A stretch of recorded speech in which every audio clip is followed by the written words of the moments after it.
sharing private information, photoshopping pictures to cause humiliation, cracking someone's password or hacking their account, stealing people's credit cards and charging large amounts. These things are illegal, you might end up in prison. Don't Snapchat while you drive, it might impair your vision. Don't be a grouchy grump or a misanthropic chump. Say nice things on the internet, don't be like Donald Trump. Politics on Facebook can be so polarizing, when friends and family start to post opinions so surprising. Don't enter in the flame wars, you can always close the screen. Go out for a walk instead of being mean. When it comes to online etiquette, take action, my advice. Don't talk that trash on YouTube just because you hate your life. You gotta be kind to people online. A good friend is what you might find. You gotta be kind to people online. Don't be a cyber bully. You gotta be kind to people online. A good friend is what you might find. You gotta be kind to people online. Don't be a cyber bully. When I was a little girl, my daddy told me a bully is a kid who takes your lunch money. Looking at my screen, I miss the good old days when you could see a bully coming and walk the other way. We're living in a world where we're epically connected to mean tweets, live feeds, rude comments on Reddit. We could all be nicer, I think we're well aware, so I've developed a list of kind things you might share. A selfie of you hanging with your grandparents, a status about how a seed grows when you plant it, beautiful landscapes, sunset photos, water refracting light twice, double rainbows, poodles and tutus dancing on their hind legs, a mountain lion and a dolphin making friends. First Sunday of May, a nice shout out to your mother. College ball, half court, buckets at the buzzer. You gotta be kind to people online. A good friend is what you might find. You gotta be kind to people online. Don't be a cyber bully. You gotta be kind to people online. A good friend is what you might find. You gotta be kind to people online. Don't be a cyber bully. Lorraine had strong opinions on the Second Amendment, and anyone who disagreed with her, she unfriended. With every single click, she felt like a hero, till she woke up one day and her friend count was 0. Back in '04, there was a really mean blog written by girls who hated Katie's songs. 10 years later, they couldn't get tickets. Her show at the Garden sold out in 2 minutes. Sam was from LA, trolling every day, telling girls on Instagram that they should watch their weight. Drinking Mountain Dew as he crafted every post till he gained 1,000 pounds and couldn't leave his home. When we hear the word troll, we think mean and unstable. Not cute plastic dolls with jewels in their navels, Xenophobic tweets or racist peppy memes are not what Lars and me wanna see up on our feeds. You gotta be kind to people online. A good friend is what you might find. You gotta be kind to people online. Don't be a cyber bully. You gotta be kind to people online. A good friend is what you might find. You gotta be kind to people online. Don't be a cyber bully. Good morning. Oh, I actually forgot to put that up. But you can probably get the name of that song pretty easy. Oh, and where did I moved the wrong thing down there? Okay.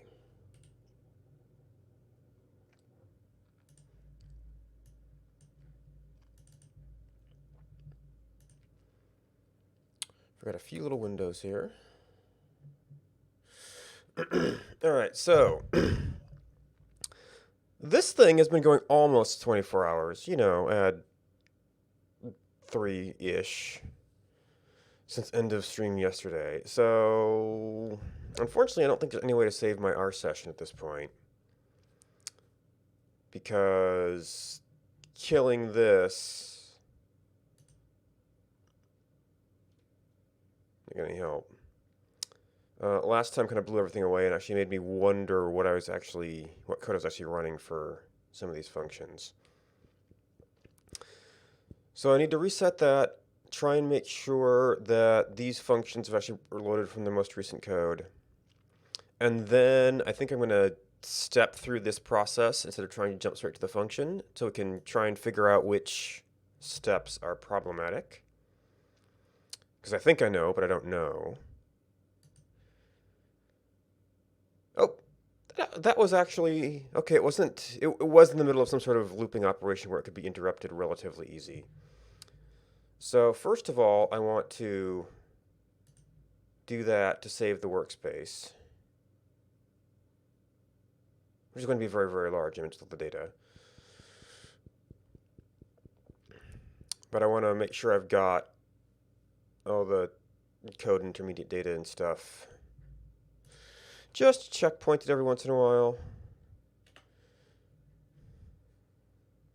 Because I did have that problem where I had to kill something and it just lost all the data. Or, well, it reset me back to the beginning of the day, effectively. All right, so the other thing I wanted to do was time played.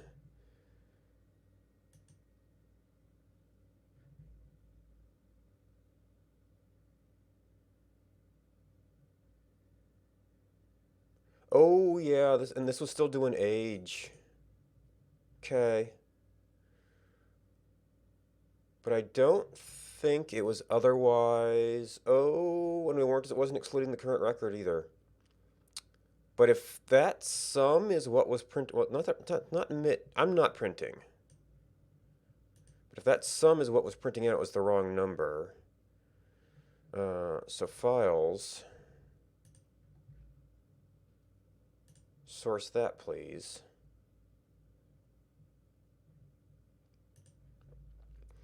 Time played. That's the one. I think I was actually working on this yesterday, so it should be fine. We're working on load directory, so that should be fine. We did save the log data. Lives is still that. Trial was a test thing.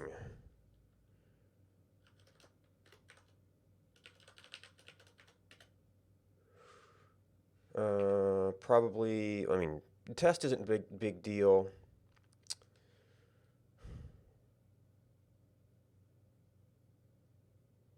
I could probably remove some of their intermediate data. And I might actually want to use that to test out some alternate formulations if we get there. So first we need to make sure we're working on the right thing. Which means we're going to rebuild this from our big data set.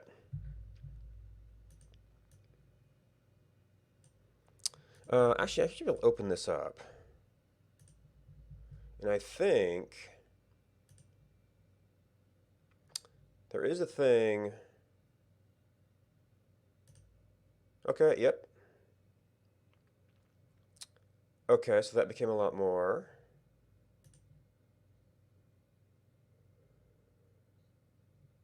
Okay, so that's not a big deal. Call name shouldn't be a big deal. The prints are not a big deal. The merge. I don't think that we'll be printing out numbers though.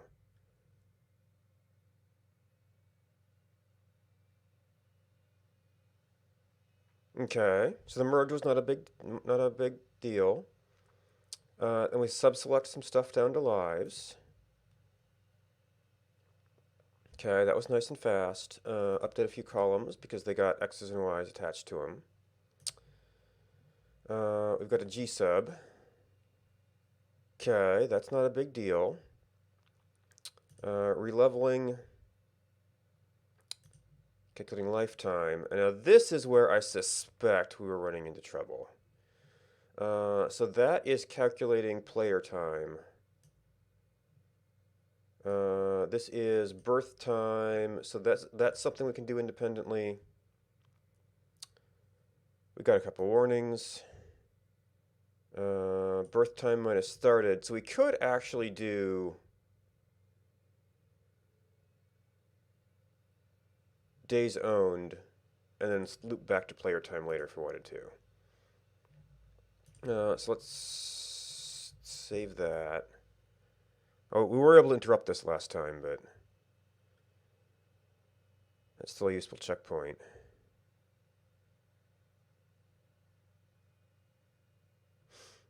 And now we've got a lot more data to store because we've got all our lives. What did I... Oh, no, that was... Hmm.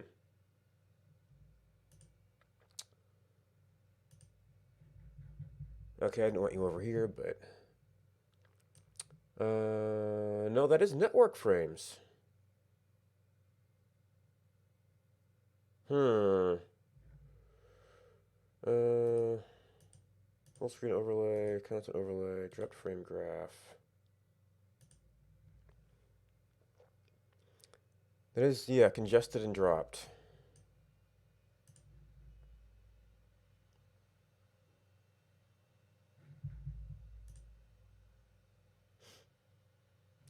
Well, let me, take a look at my network, I guess.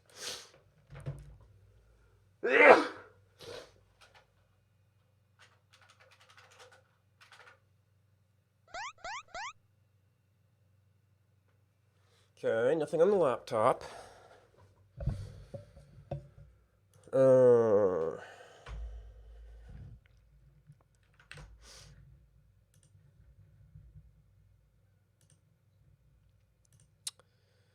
Uh, so we expect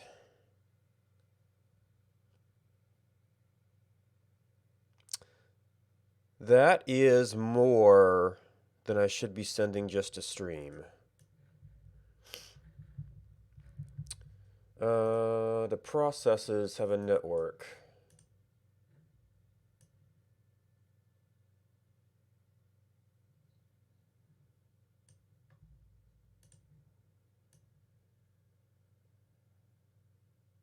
Okay, one moment.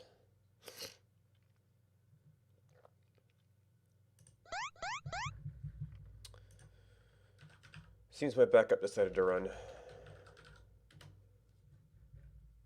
What decided to run right now? I don't know.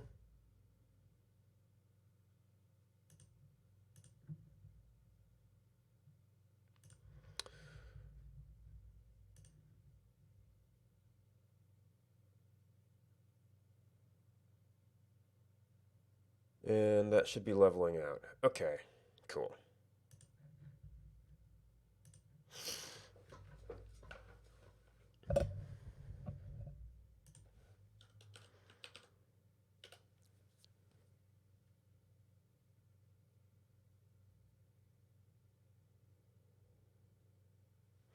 Oh, and that one is not able to auto-hide the alarm. So let's get that out of my face.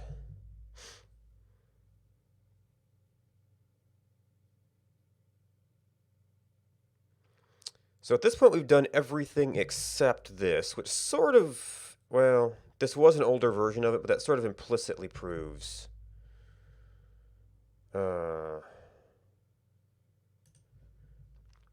that this was our bottleneck. But we did find this was able to be interrupted.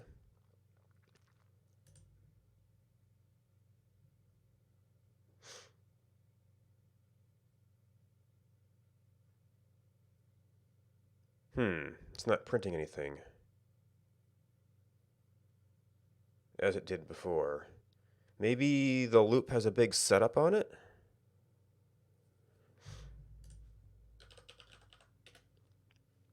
Or maybe there were other differences I didn't notice?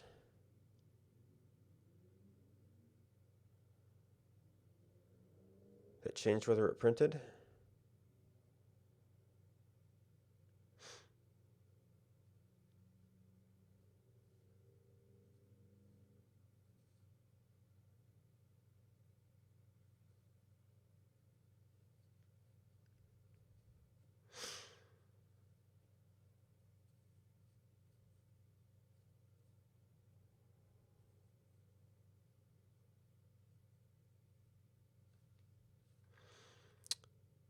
So one to loop.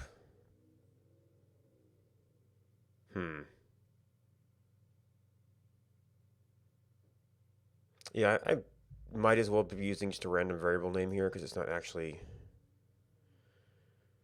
getting well, it does have to be a list because it has to be an entry.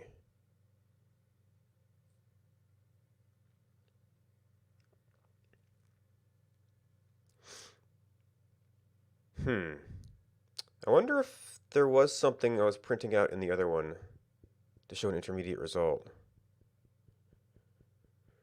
Or if it's got a really big bootstrap time to go the first round.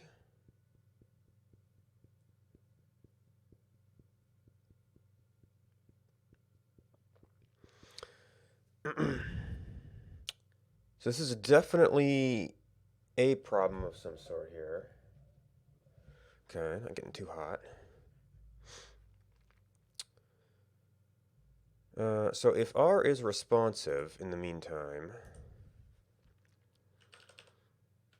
can we sort data tables? Because if we sorted these by hash, and if assuming that's a well-implemented operation, well, vectors. Is there like a sort.table? Or a data frame? Our object, the class of numeric complex character or logical vector.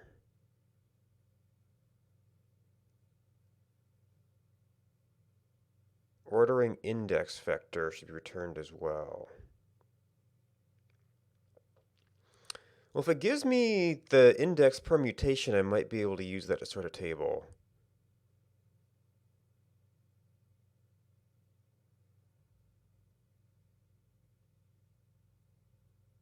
So if I can sort it by hash, then I can just step through, reset, building up a counter, and reset the counter every time we get to... oops. Where'd I get you? Reset the counter every time I get to a new hash. All right, so our sort data frame.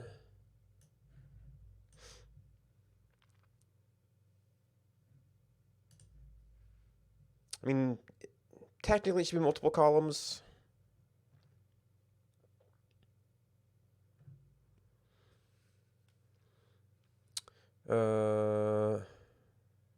Order function. Oh, and that gives you the index. And then we...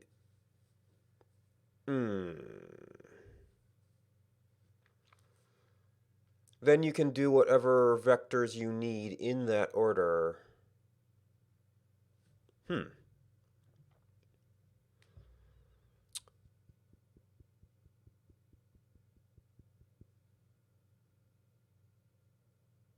Oh, and you can actually do the data frame by that. Okay.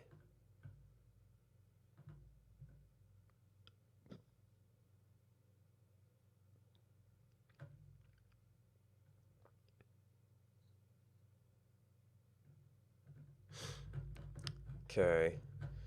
So I'm not yet seeing...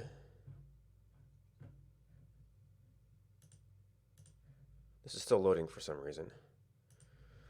I'm not yet seeing the incremental results we were getting before, so that maybe there was still a print in that function.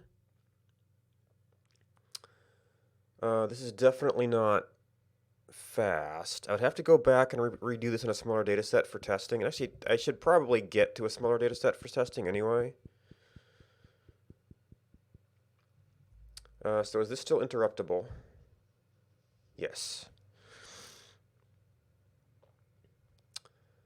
All right. All right. So for faster iteration, we want. Well, this should be in our history now. Births from day 1. Well, we should have deaths here too.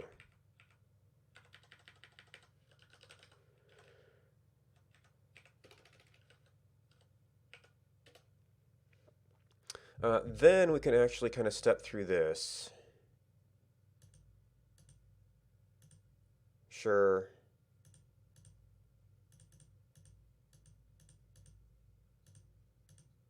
This shouldn't be too bad on this particular data set. That's still noticeable, though.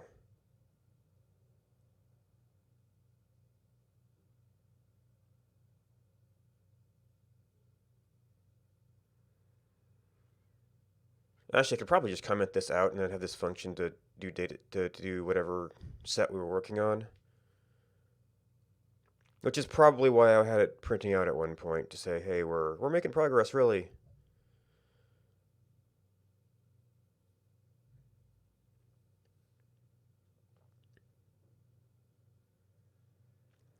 Weirdly, when I loaded it up, I didn't see a print, but...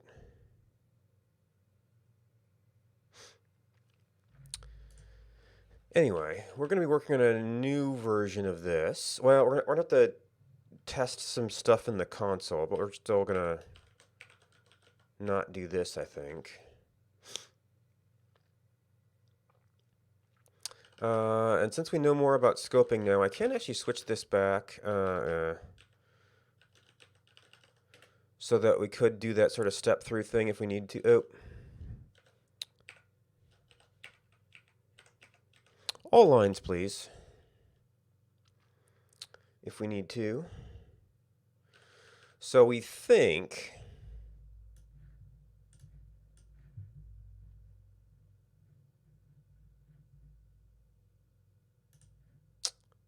oh, well, there's order.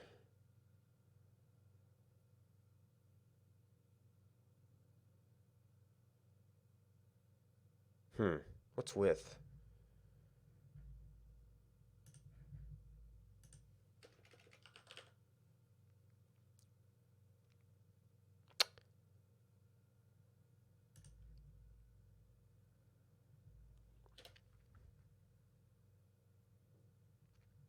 Evaluate an expression in a data environment.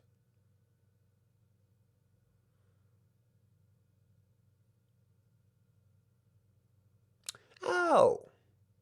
So that lets you shorthand the individual columns. Interesting.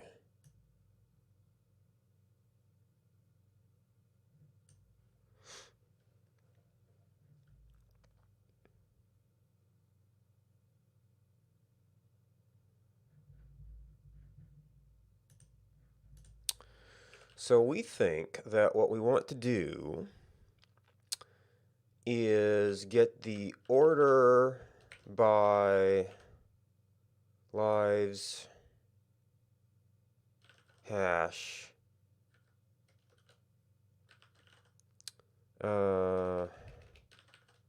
lives birth time is probably more reliable. Because I think there were some ID resets and things. Although players could conceivably be born in the same second, but that's going to be pretty good. You shouldn't have the same player born multiple times per second. So that's the order. We want to...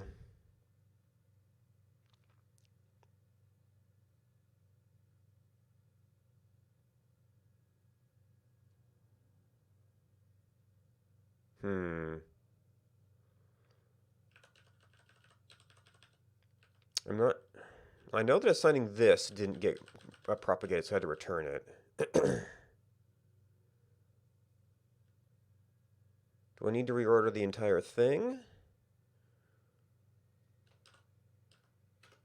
There's already a function called sort. There's already a function called order.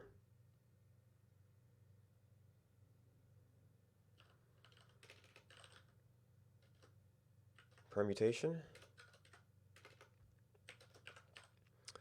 Then we're going to loop through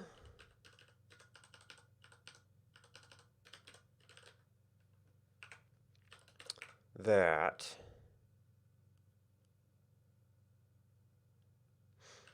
And now we do need a accumulator at 0. We need a hash at, sure. So we do not want to include the current value. So this would be lives, lifetime, perm I.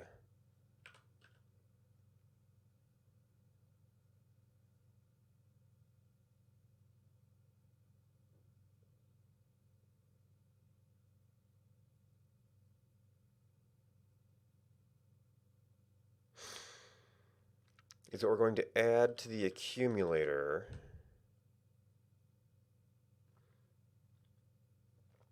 All right, if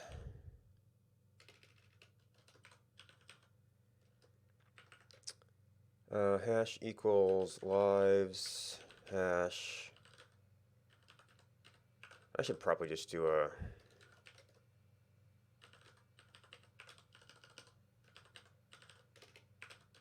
just because I'm going to be referencing it so much.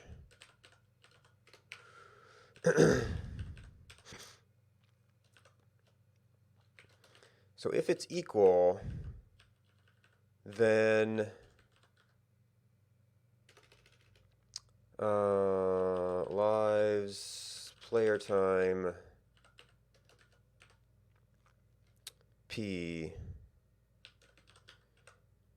is our accumulator thus far, and accum is accum plus lives lifetime P. And I don't actually know if this is our syntax.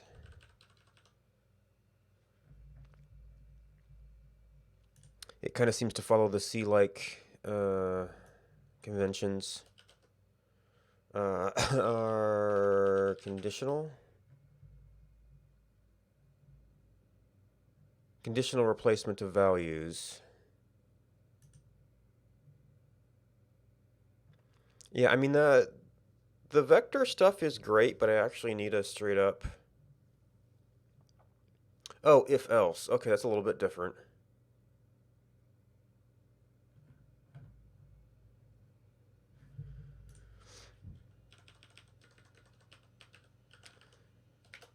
If else condition. I'm assuming this is going to be this.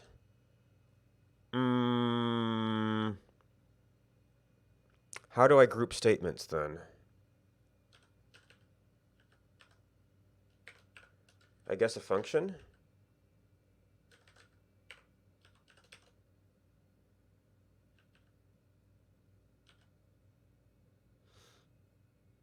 I'd have to call the function.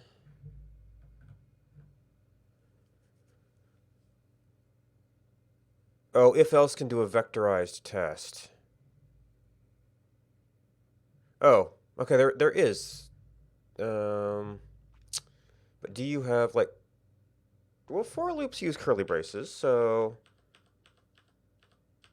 maybe that works. But if else is a nice little thing to know about.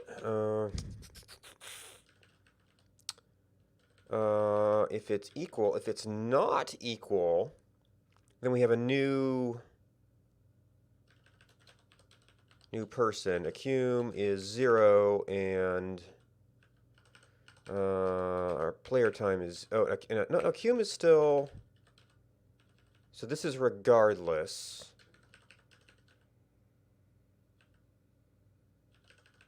We still have to do that. And then we add the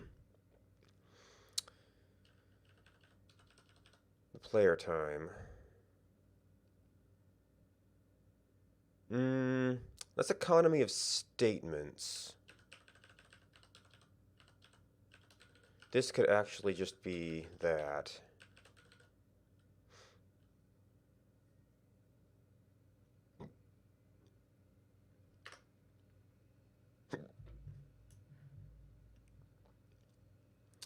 Oh, okay. We're still going on the reduced...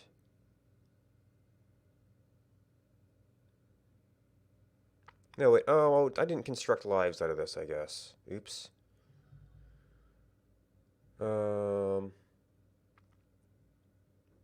Actually, births and deaths are still the big data set. What the...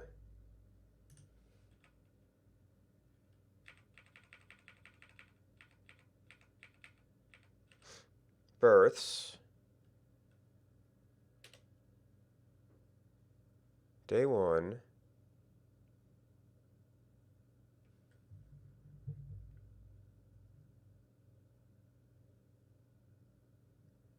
Is there like a refresh?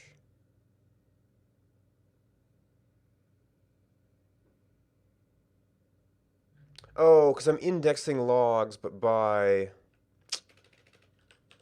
Oops. It appeared twice.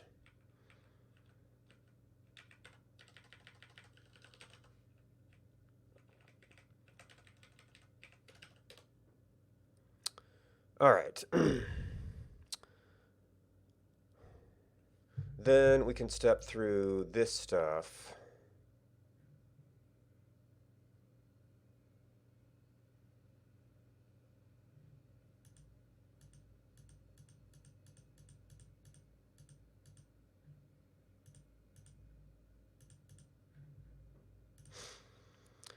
All right, so lives is reasonable. We can do... I'm just curious how long this does take on the smaller set. Okay, so that's almost not big enough to test.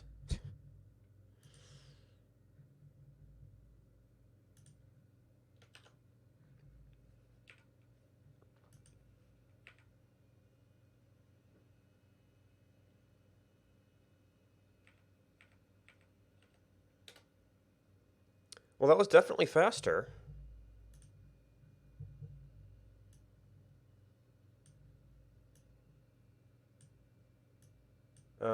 I would also say it's not working.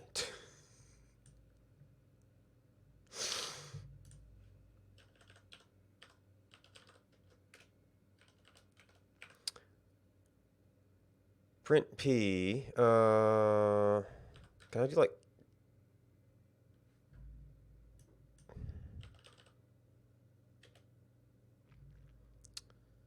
no, it's a value and then parameters.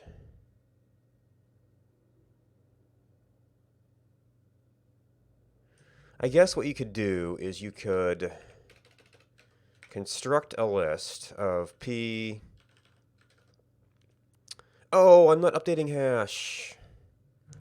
Duh.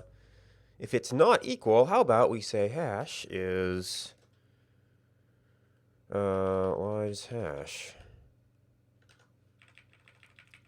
And we'll wait on this.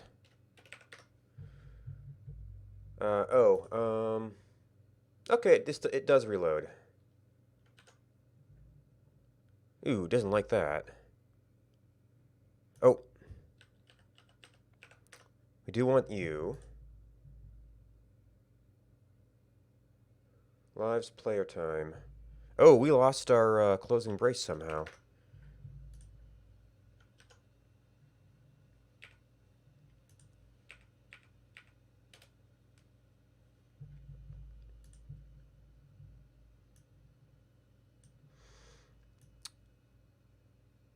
Okay, that is looking like reasonable numbers. Now, how that will hold up to the big one is another question. So I actually think that should probably be our last thing. All right, so this is set up with the same variable names, so we can just step through, separate those. We do column names. Do the join. Select some columns, rename columns. Factor in age, which actually I didn't end up using that number because we switched to lifetime. Get our started, get our days owned. Now this is the interesting one.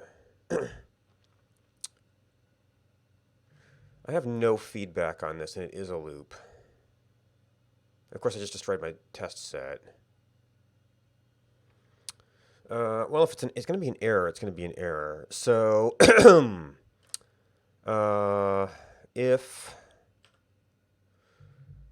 is percent modulus here? 17% 10.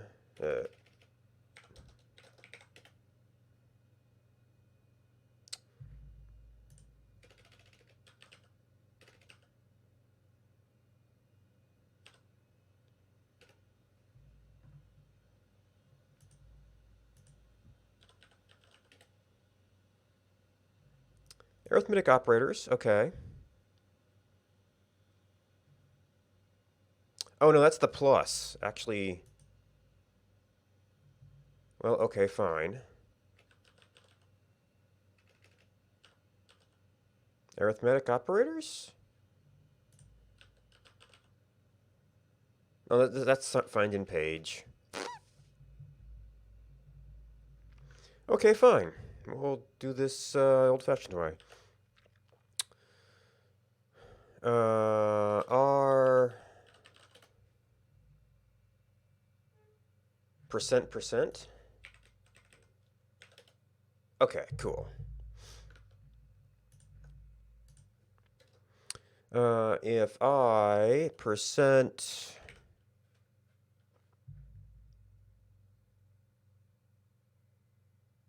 it's still a lot of thousands, but hopefully it won't overload the prints too much.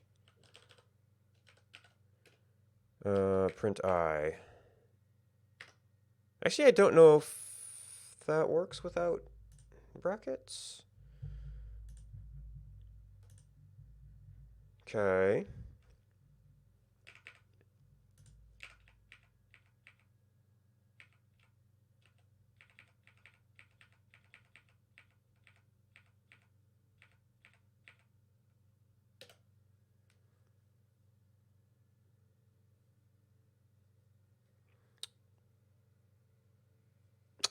Oh, okay.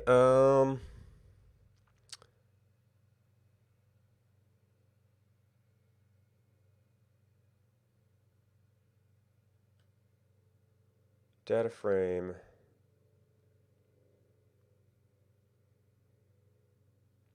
What line is that on?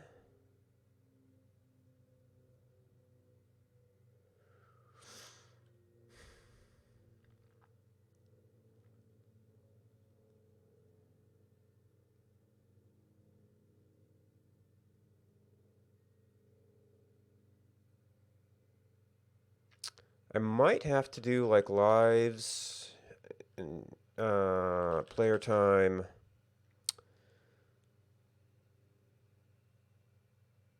Now, if I do this with just an NA, it's not going to like, is it going to make that a, okay.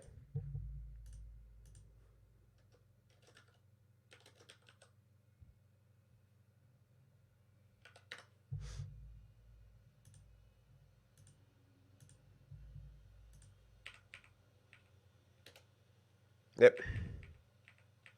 Stop player time.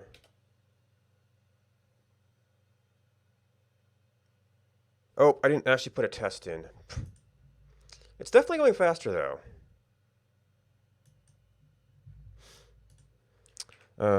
Equals 0.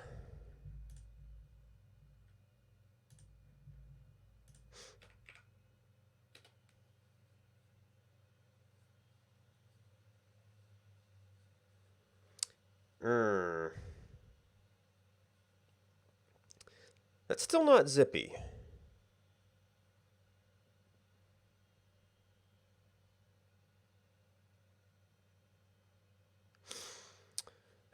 So we have to do that 1,415 times.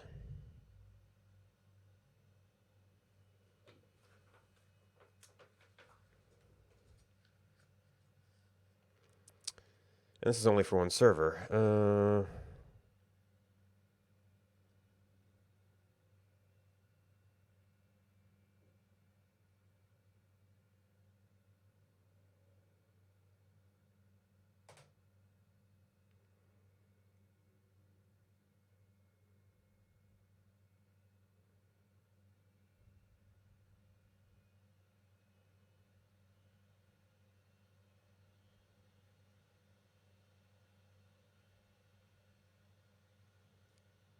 Hmm.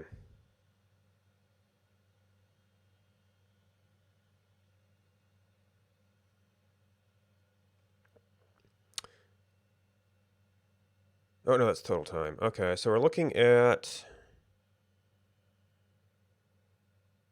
around 10 seconds for 1,000 records.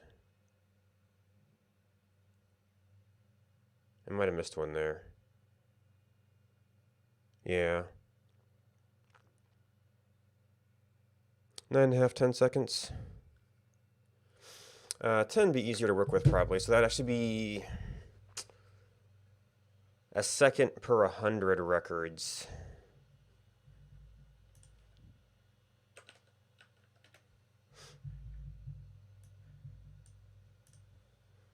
Well, okay, so a second per 100. Still not very good. 1, 4, 1, 5, 5 divided by 60 seconds, 235 minutes. Well, I mean, at least that's less than 24 hours.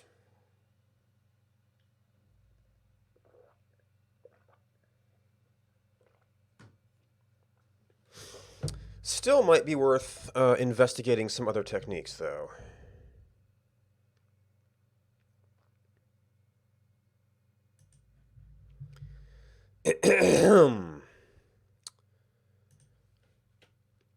Are some of previous records by factor? A variable by a group. Aggregate.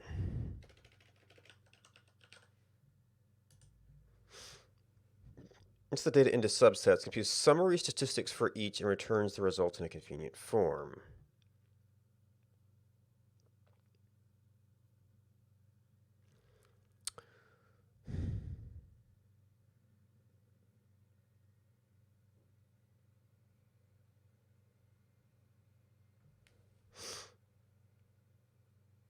The time series method.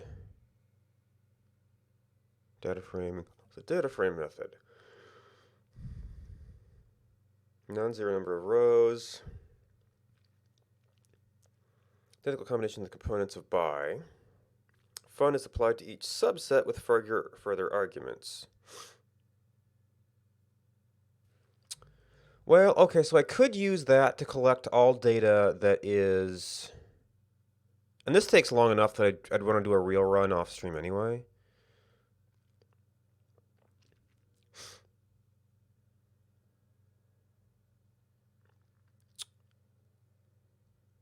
So I could make a function that takes all of the data for... Well, no, because I have to update the record with the running total. It's not like I just need the aggregate value.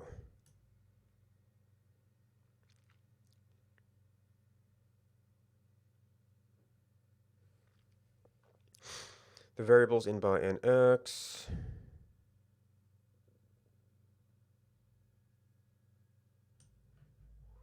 Sum of variable. Value from previous row. Calculate from the current value and one column of the previous.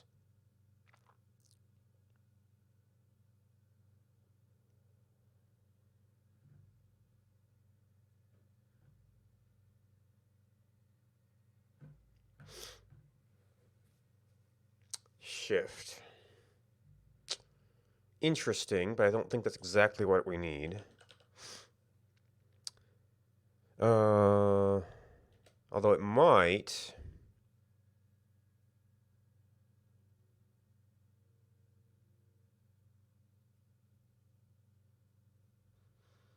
What version of R is this?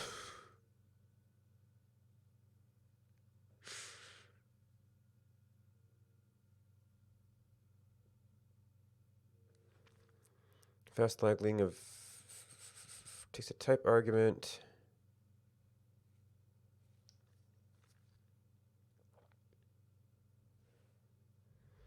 All right, well, I need my console back.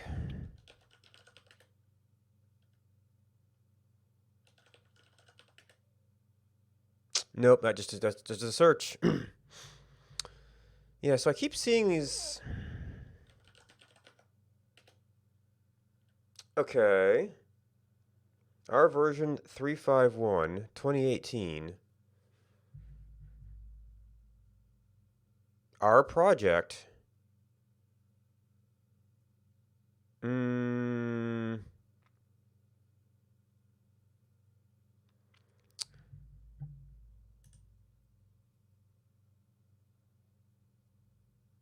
What are the packages that we have installed?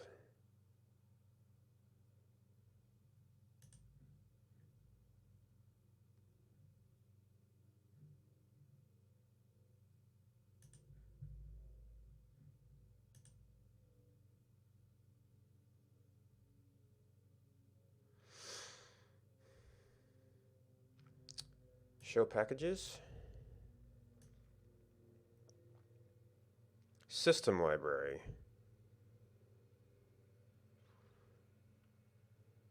I don't see data.table. But I also don't think this does exactly what we need.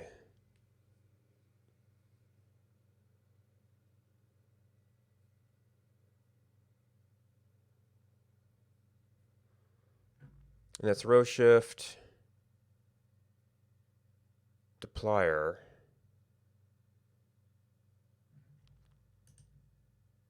This must be another library thing.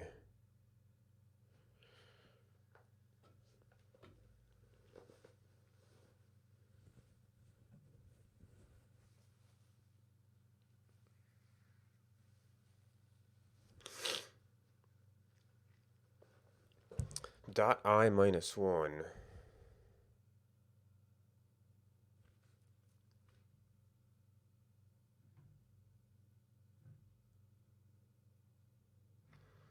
Mutate.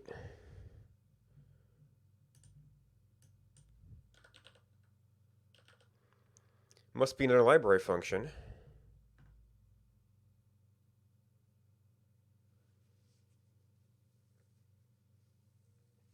.n.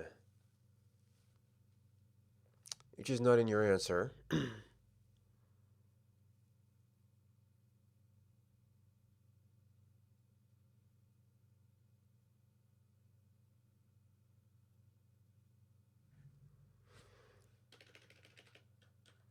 N row. Number of rows, columns in an array.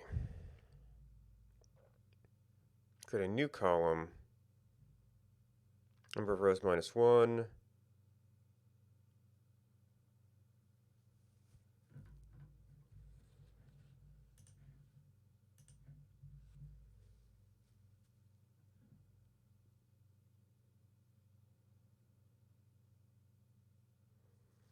Count unique values. Well, that's just a factors.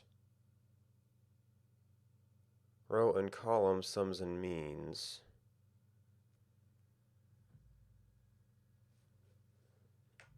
How about running total?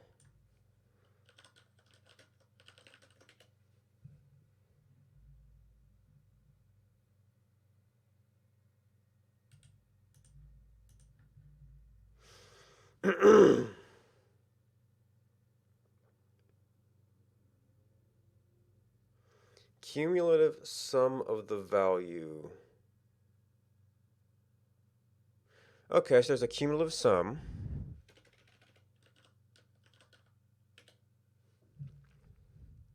Cumulative sums, projects, and extremes. Elements are the cumulative sums of the elements of the argument.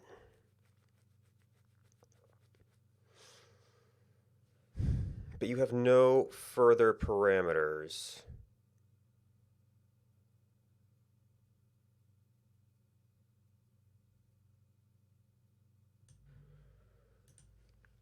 So if we do cum sum lives lifetime,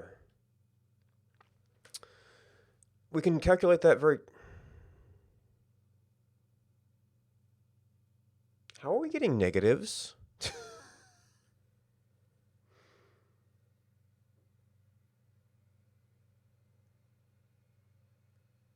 And how are we getting such large swings at that?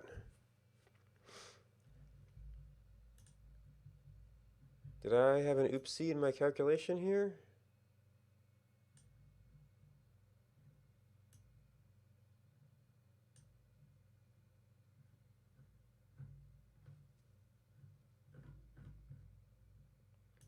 Maybe there was some... Oh, I know what happened. Server 1 had an ID reset. And I've not done anything to account for that.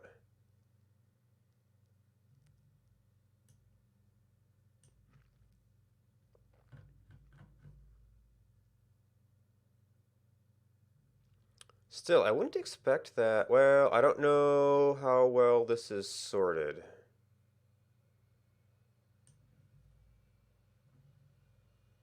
Well, burst time seems to be increasing. So how are we getting such wild values at the high end, though? Well, oh no, this is still in that weird area. How do I... Because there's going to be some large offsets.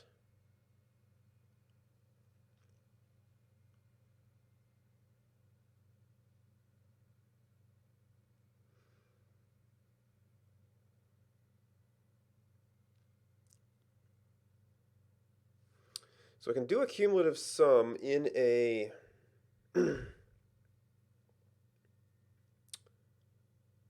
subset, but I would have to be able to write results back.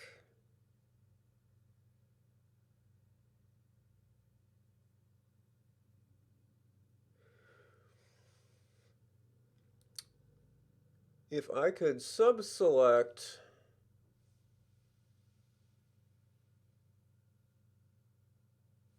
well, no, aggregate gives me a result per item, right?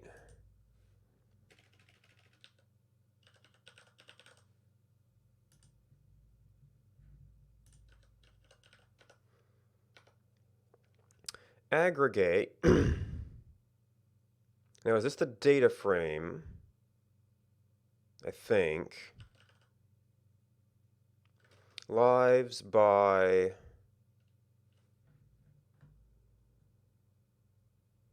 a list of grouping elements.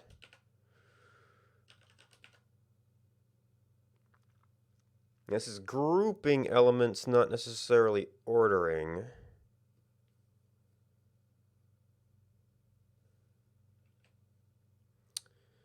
And then a function to apply.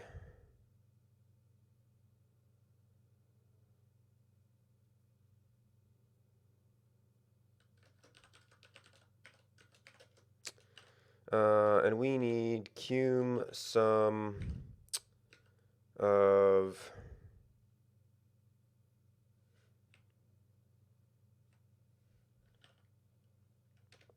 how do I get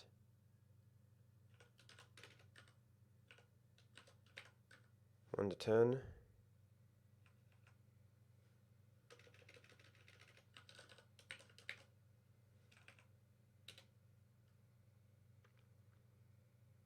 Not interpretable as a factor.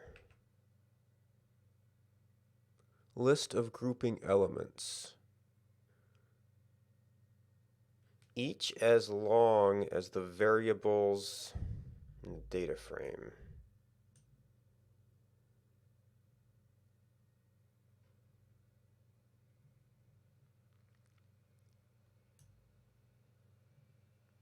The averages of the variables of state grouped according to the region.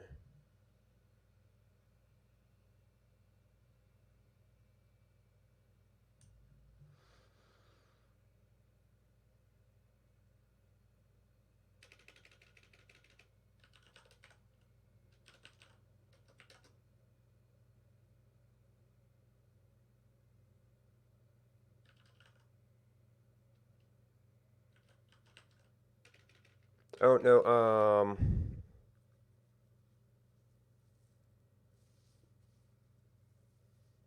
That's state region. So that would be levels, lives, hash?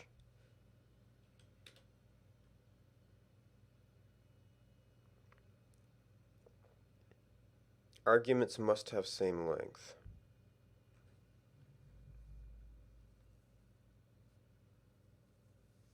So you're the data, maybe this should just be lives hash?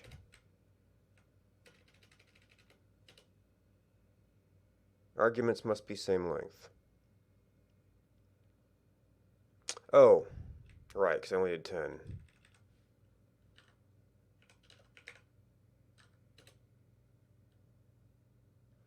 Incorrect numbers of dimensions.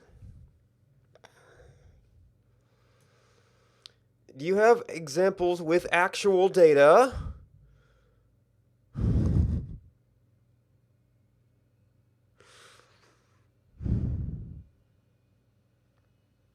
Yes, the data frame, 2 columns. By 1 and by 2. Red, blue, 1, 2, big, what? What? What?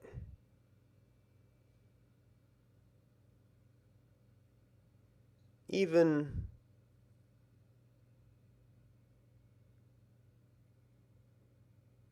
Huh?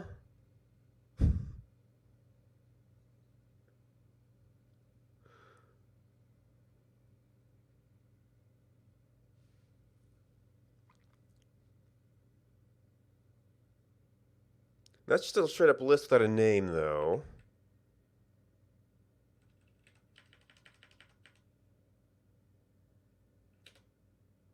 Incorrect number of dimensions.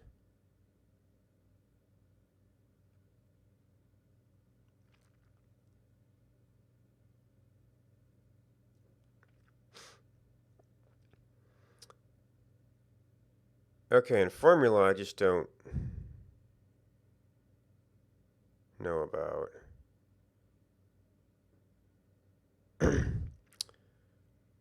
Formula data.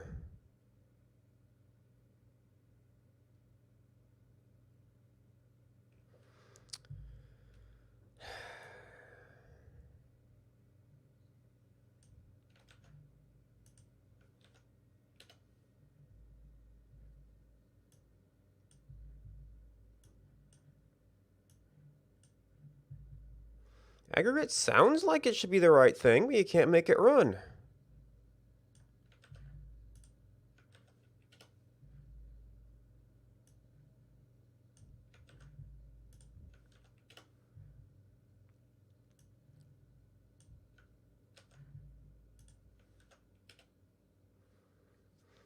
Okay, group 1, group 2.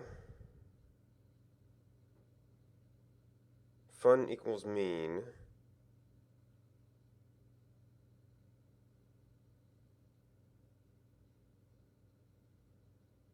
Oh, was I not specifying argument names?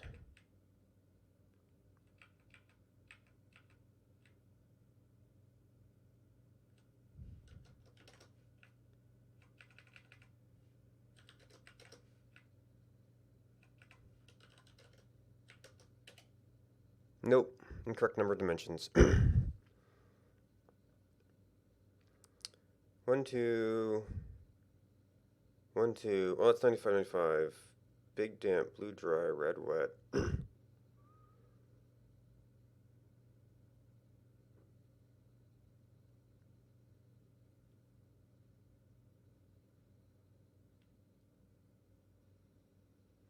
Data frame, V1, V2.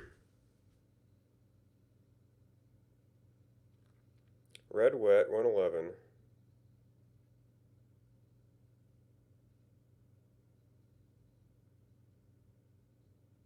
It's just printing out the data in the table.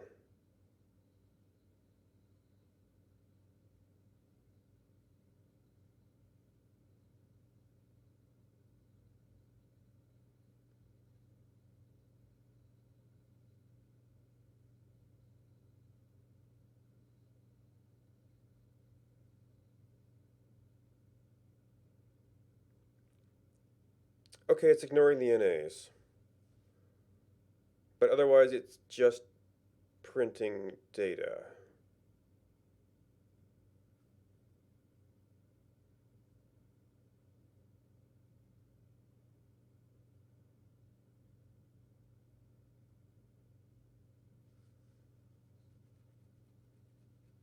Okay, I guess aggregate isn't what I thought it was. I have no idea what aggregate's for.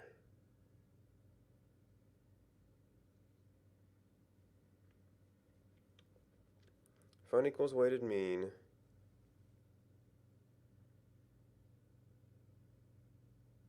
What's a president, though? Oh, that's summer less weight. This summer in presidents? Oh.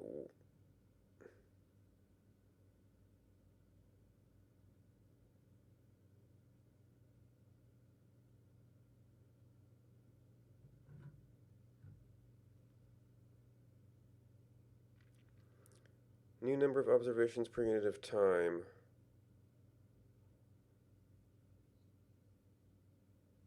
Man, maybe the time series thing is throwing me off.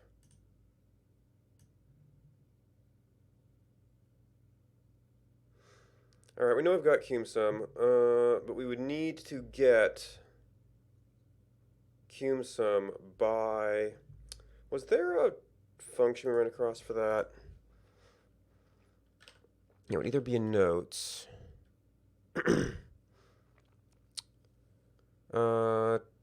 T apply...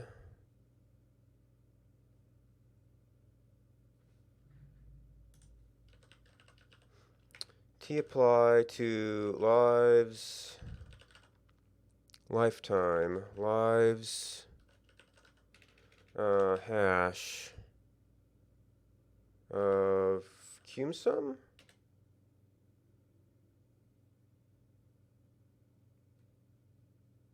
I should have used a reduced data set for that.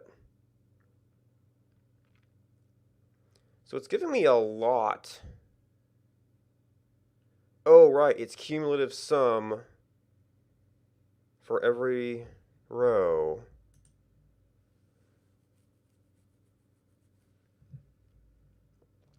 So some people got a lot of minutes in the game. Yeah, so if I was able to take that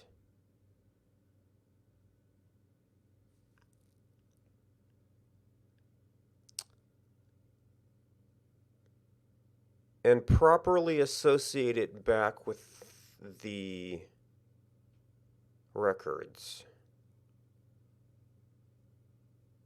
And I don't know how far we got through our list there. Let's see what the runtime without printing is.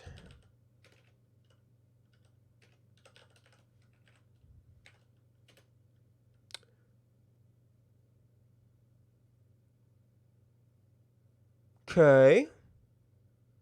No, this also doesn't involve writing any data back or any other gyrations. But if I could get that, shift it down by 1, stick it into the right position, to the right row, so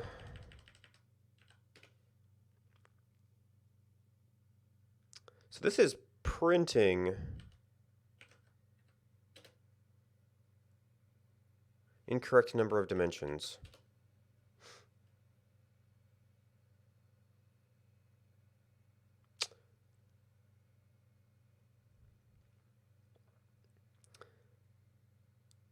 So is that some sort of name for this list that is the factor?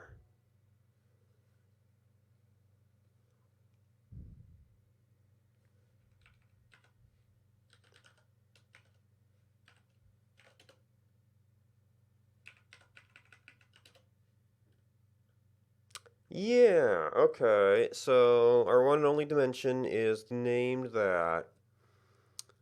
So given the result of that operation,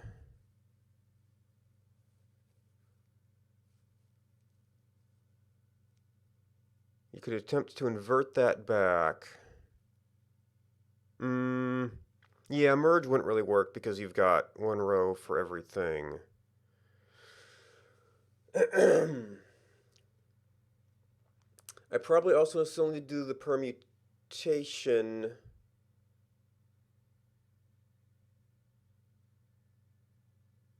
I might need to sort it to make sure it's in birth order. Oh, and I still need to fix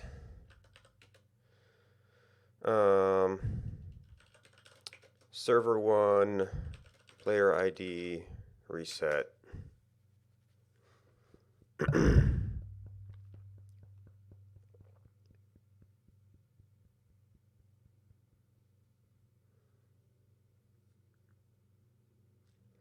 I guess the way you attack that, well, I don't know if there's a vectorized way to search for a non-increasing number.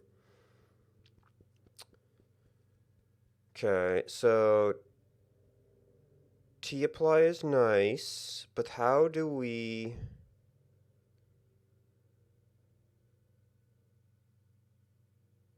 get the index of the item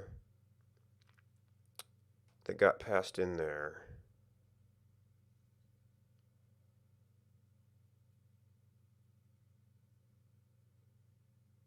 We have not solved player ID uniqueness yet, so we can't use that.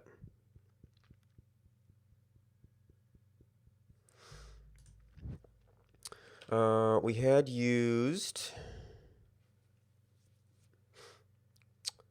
order to group them.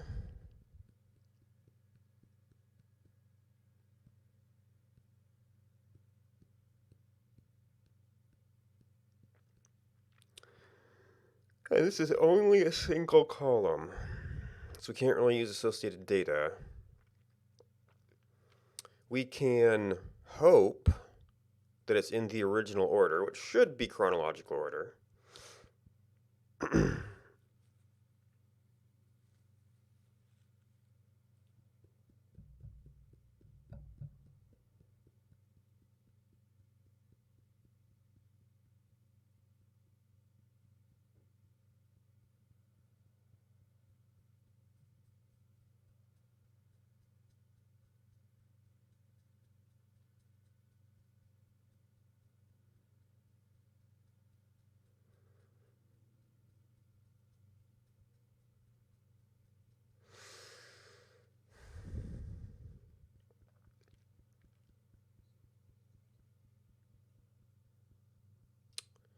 How do I stitch that back together in a useful way?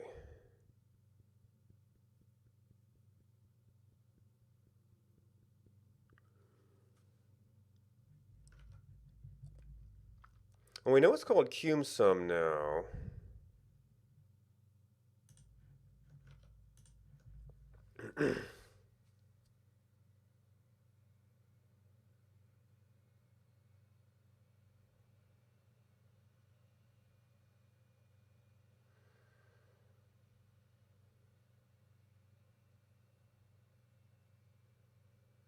Let's see, so dplyr is a package. Cumulative mean.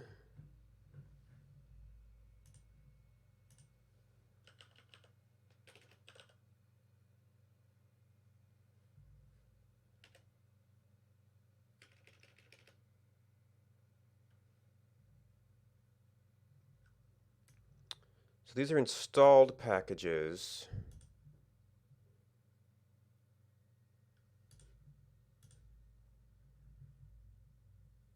Dependency management.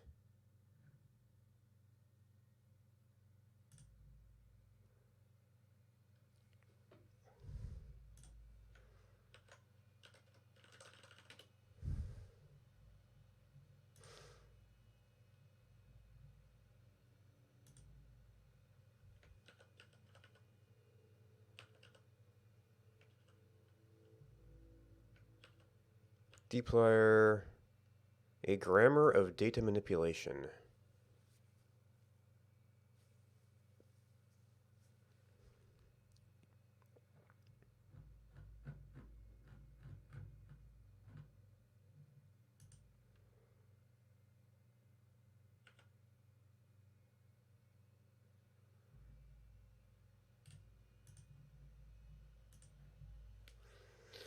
Adds new variables that are functions of existing variables.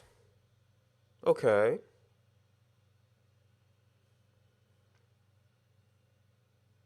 Not super hard, but convenient.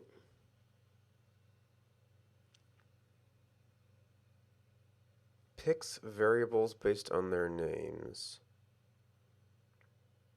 Picks cases based on their value. There's multiple values to a single summary. Change the ordering of rows. Creation by group.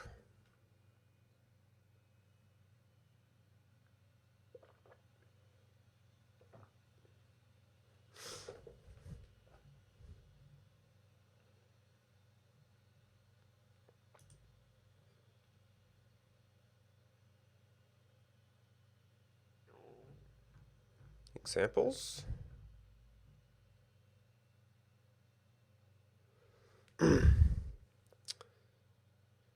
So this...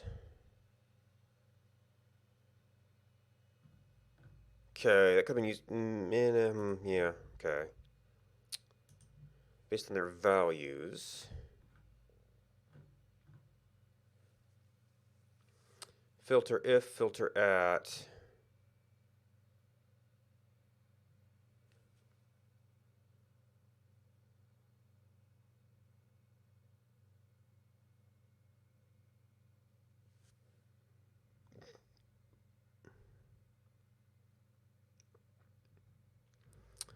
Okay, so it filters. What can you do with that? Can you write back to that same table?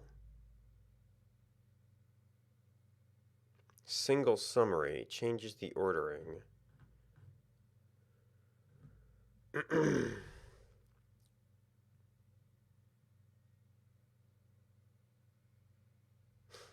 R for data science.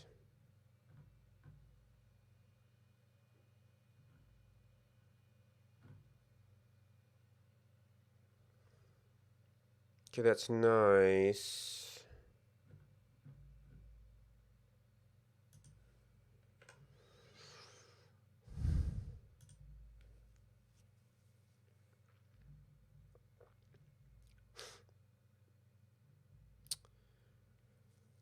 Filter rows, arrange rows, select columns, add new variables. Grouped mutates.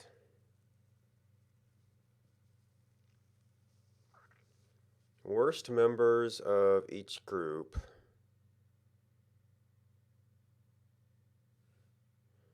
And all groups bigger than a threshold.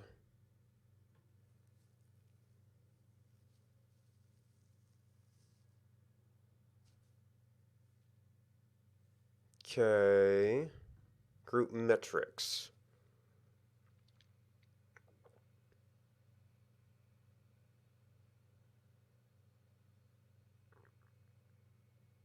Okay, that's the group where you've met a condition.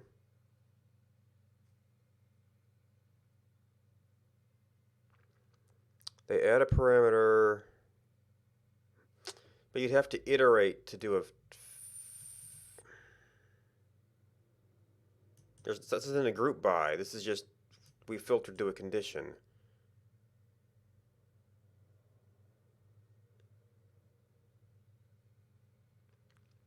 A grouped filter.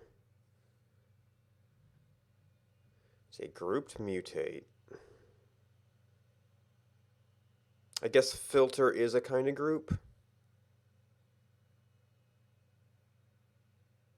Ungrouped filter.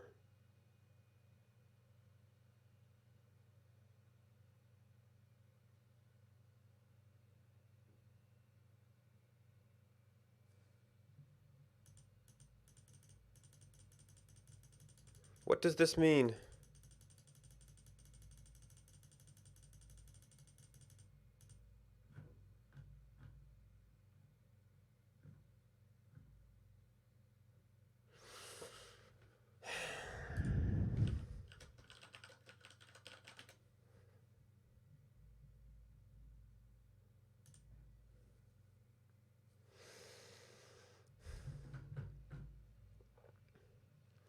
Right, the time series data type a window function from stats package to isolate all rows based on their POSIX timestamp.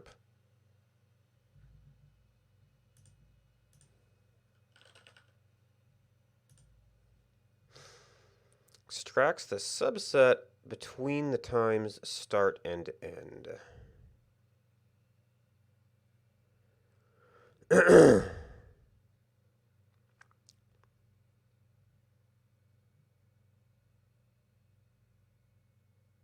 Yeah, that's very, very time series. Now, as much as we have something that we considered a sort of time series of lives, we're not usually looking at a single window.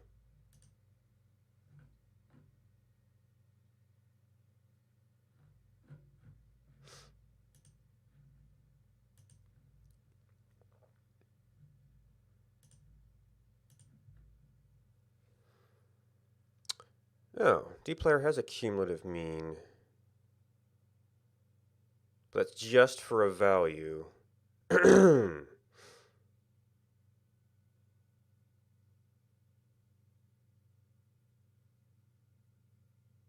already got a cumulative mean function.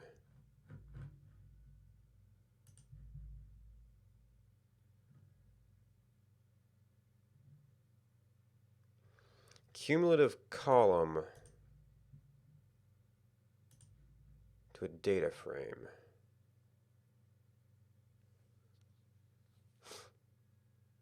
Oh yeah, the av function. Did I find a use for that?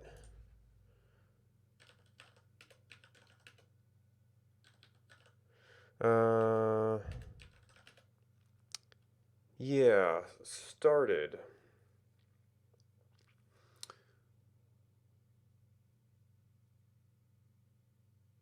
Finds the minimum.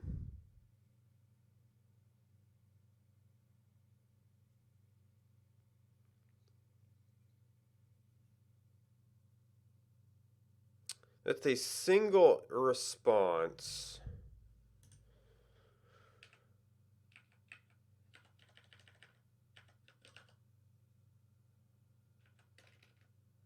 Wow. Unique applies only to vectors. Okay, so yeah, it's apparently expecting a singular answer.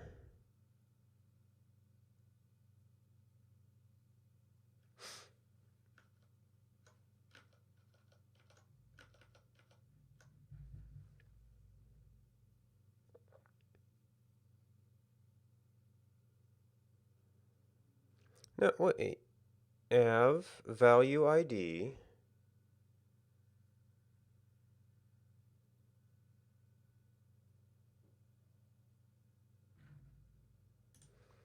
Do we have to specify? Oh, apparently I do. Okay. And our numbers are wonky. But that's 10 results.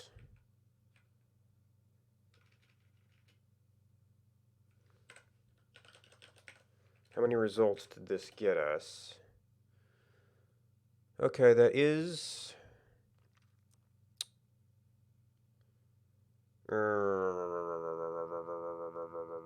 an item and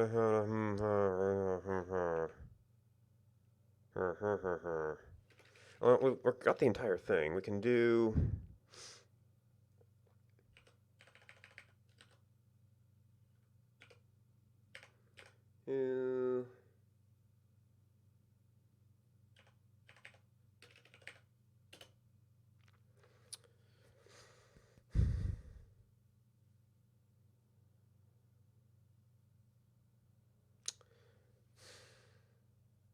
Well, I mean, that's fast.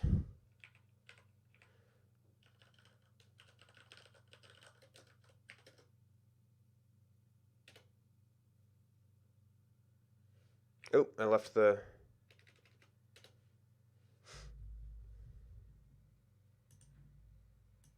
Did this update? No.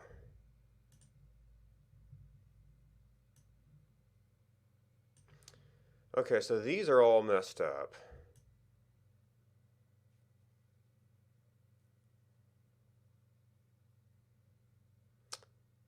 The beginning is when you see repeated IDs easily.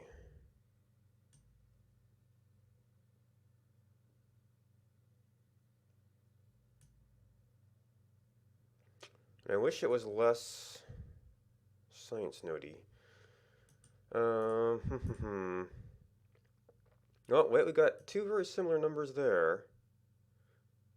That looks like... Days owned 134. Oh, player times. Oops.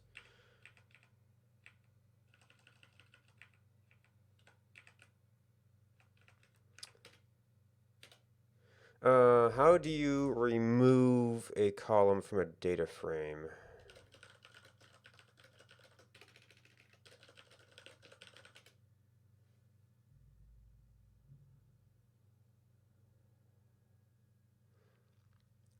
Remove one or more columns.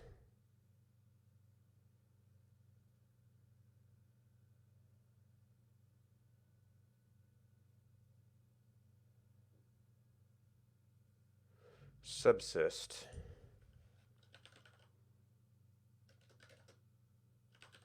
Or subset.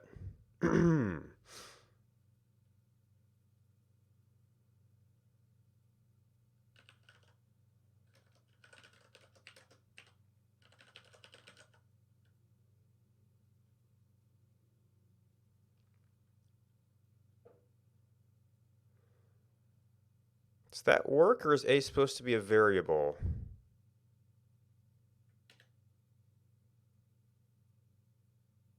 Equally sized data frames.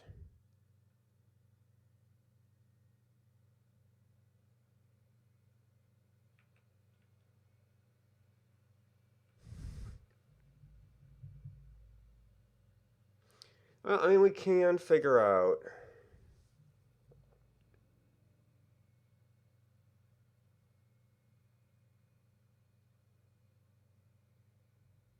And I'm not following his... Okay, they seem to have summarized this a little bit too much here. This is the example... Well, this is data, not DF.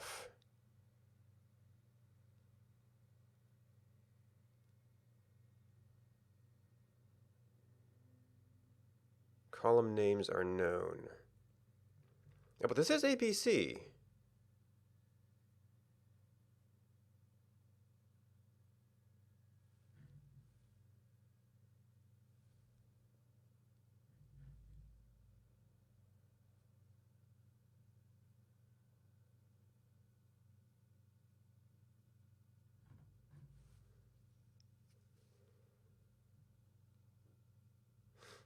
Library data table.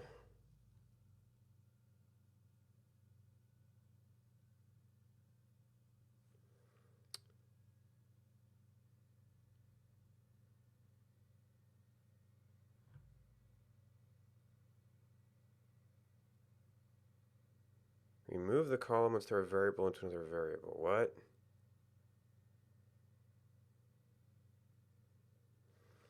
So subset is apparently not...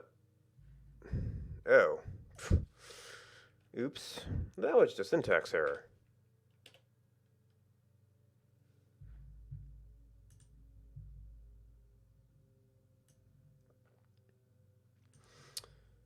Alright, so we saw some very similar...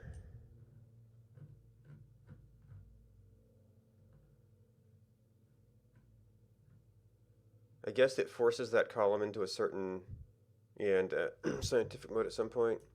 Now, is that straight up width? Okay, we're just short on space, apparently. So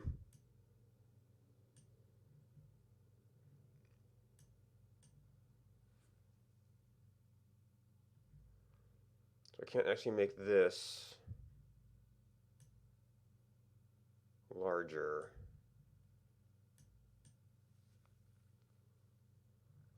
Yeah, it's actually not responding to the columns very well at all.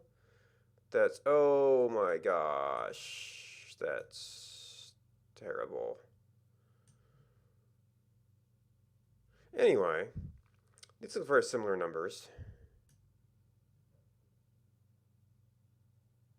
Yeah, it's the same person. Disconnect, hunger, disconnect. And the only thing here is that is the cumulative sum, I presume, including that.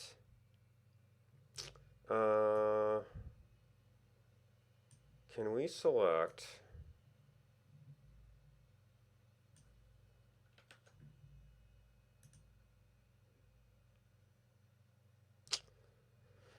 I wonder if I was playing during the reset. So we have lives hash equals lives, which is it? Okay, cool. And I'm really interested in only the first, couple rows. That seems like I got columns. Player time. Yes, that is.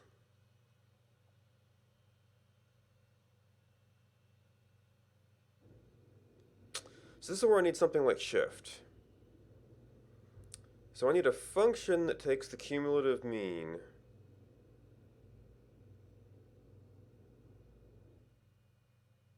Adds 1 to the start, drops 1 off the end.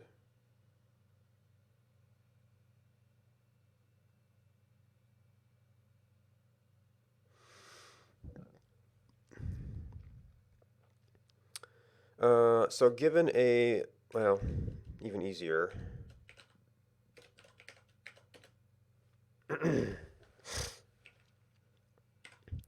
Given a vector,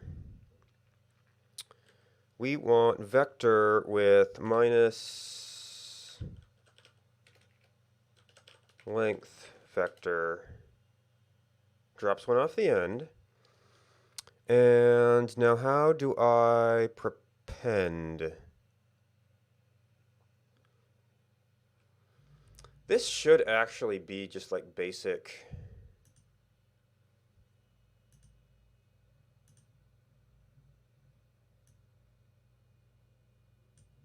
list manipulation.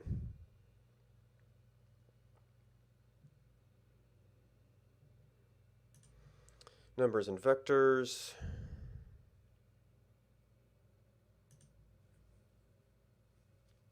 Okay, construct a vector. Vector operations, arithmetic,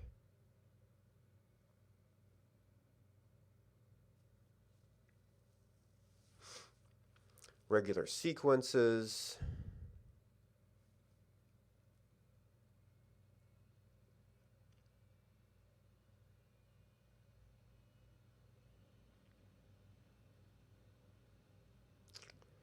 logical vectors,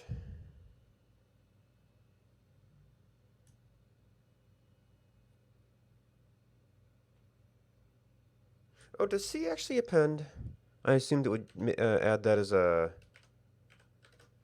no wait, do I want to drop, oh, actually I want to replay, their first life should be 0. Yeah, then we move it up 1.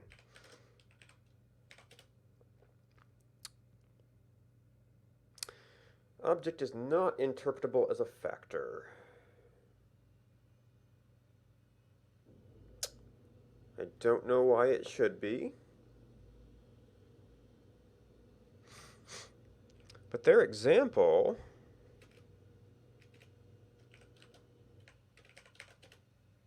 okay.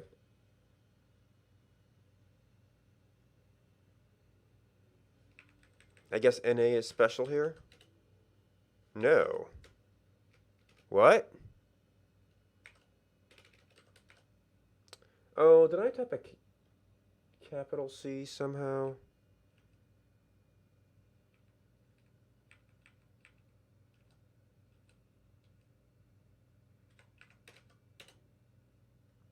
Okay. So we had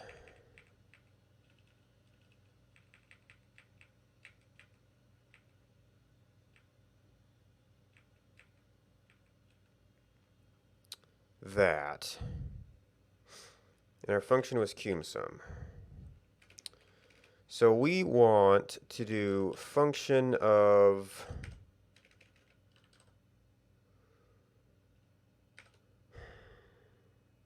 lifetimes.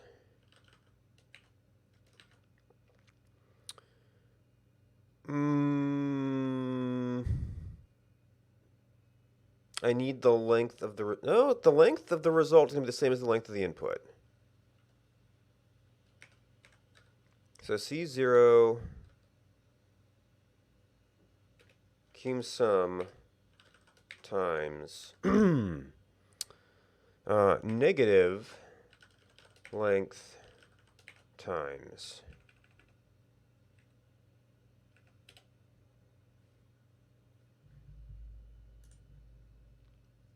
and actually that's not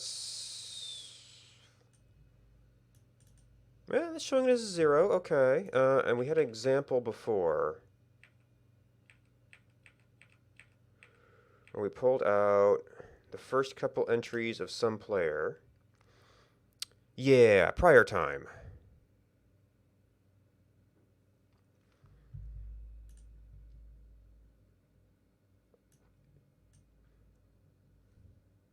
So that's like just a couple of order of magnitudes faster.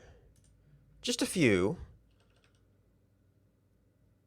And we don't even need the time played function. Yep. Although, again, I mainly did that because it was a loop. Wait, I can't copy from the history?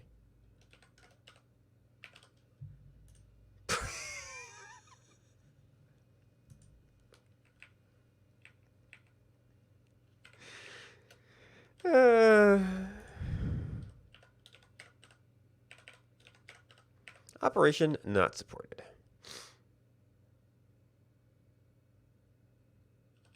I think this is supposed to be calculate.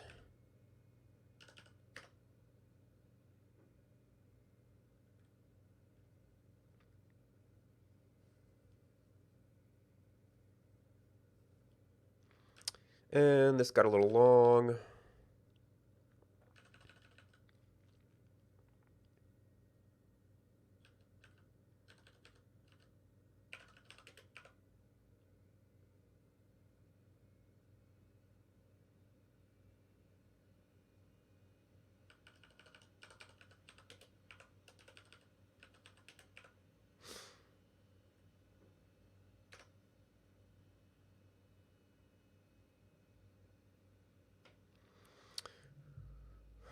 Right. So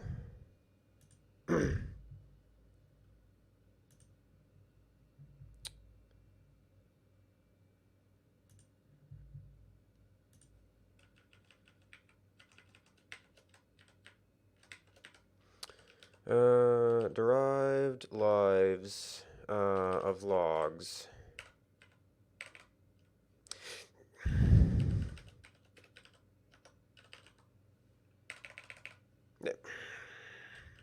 I don't want to do anything with it. I just want to type it.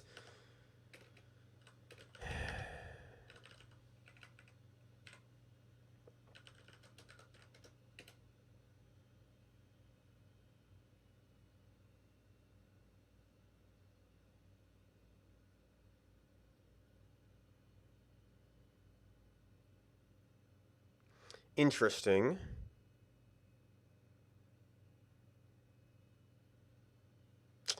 I mean, there'd be some weird, messed up records. But, like,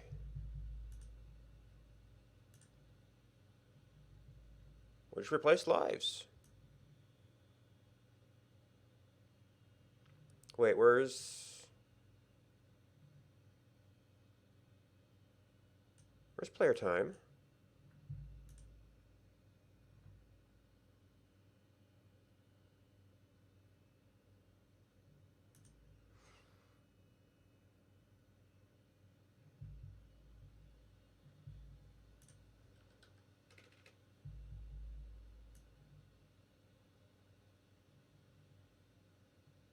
Oh, okay, it's just over here. Oh, because of the order that we did this. Okay.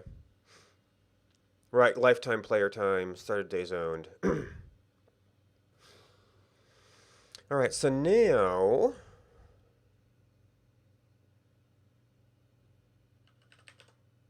well, if we're lazy, and this might get a little crazy here.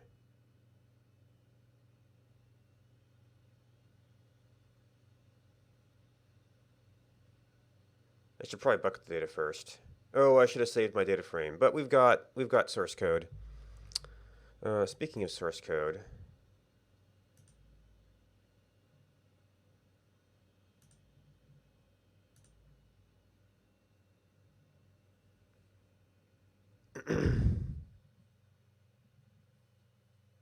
it might be busy.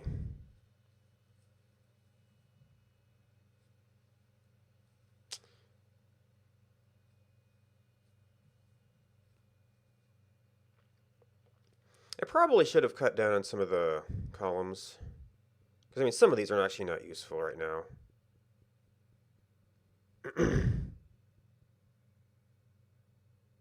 It's like kind of in the middle of an operation right now, so I don't want to... You know what? It's about time for take a break anyway. And then maybe I should come back and plot a few less things. Well, I know it's number of rows. Anyway, be back in a few minutes.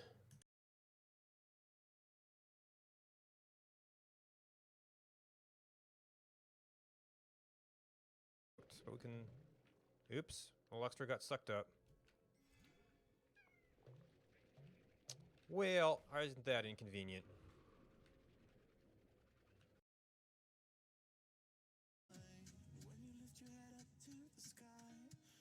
Deeper breath and give the time. You can walk the path among the lines. But always know that you'll be safe. I'll be here throughout your days. Come find me and we will play.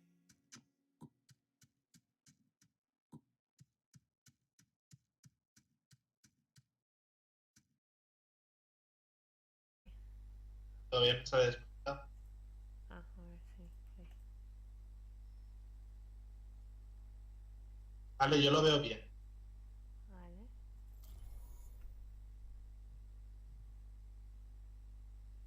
Métete en un arco.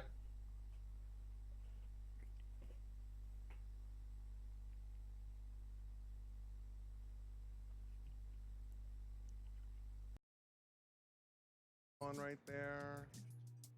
Have a good sieve, but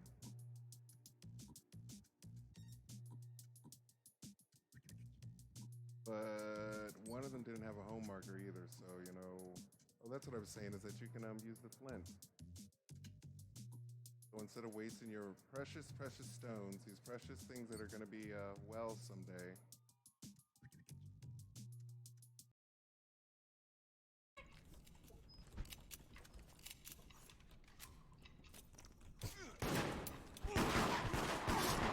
Come on.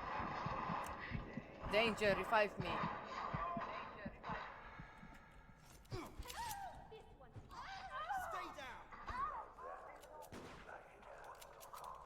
Vote her out, come on.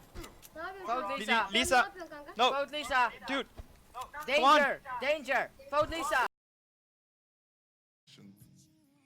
And now it's very rare that you see buildings like that.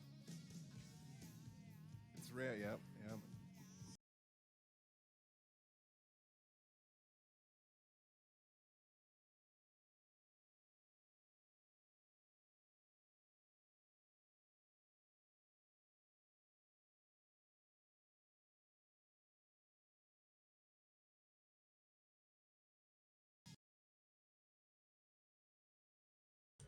Welcome back. Unfortunately, our plot has not gotten anywhere here.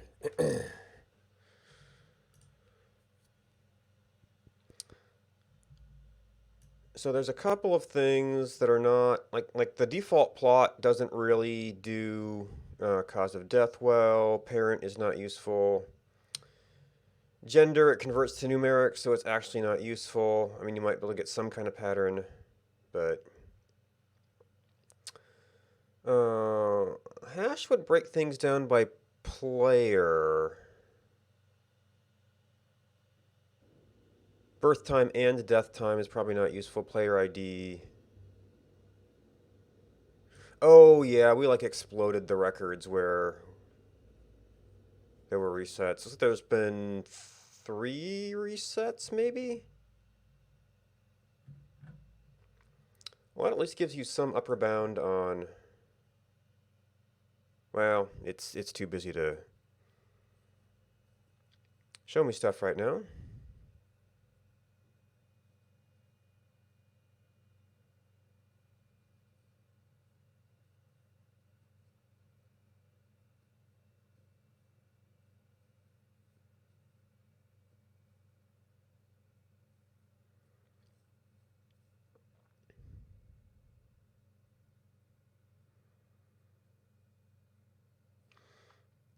Alright, can we read up in the meantime?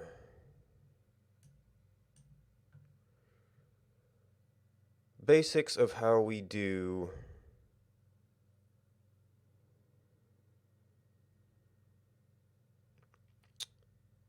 plotting of lesser stuff.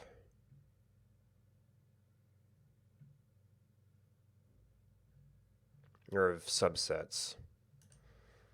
There's make a new data frame? Well, I mean, plot might have examples.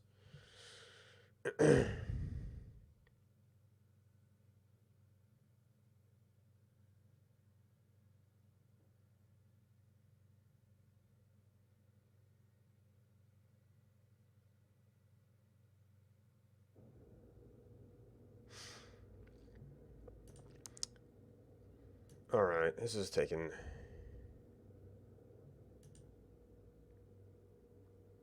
a little bit long here.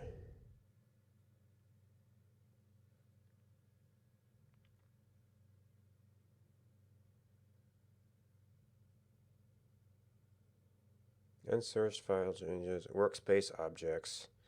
We can rebuild everything at this point.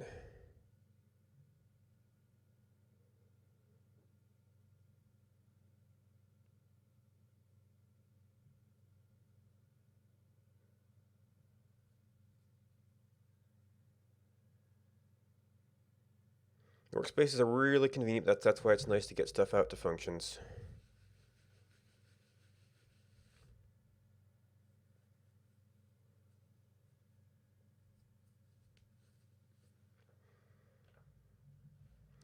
Alright, also we can rm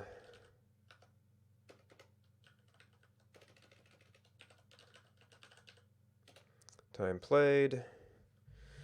Make sure that we are loading up current versions of that. This should be there. Log should be fine. Oops, I was in that tab. I didn't want to be in that tab. Or that box. Lives, derived, lives, logs.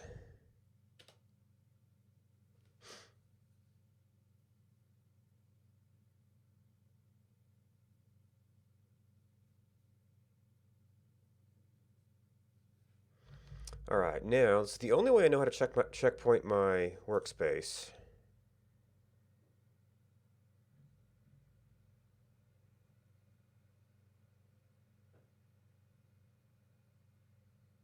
I'm probably clean up I too, but not really in the way right now.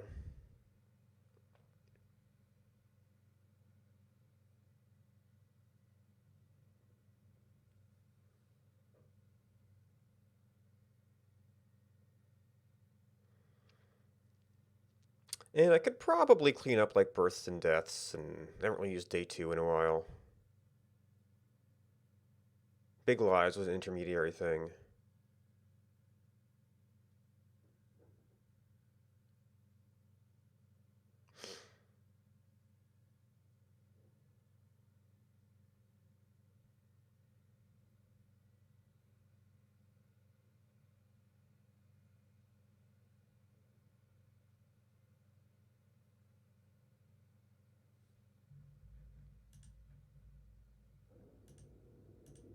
Okay, it was exiting.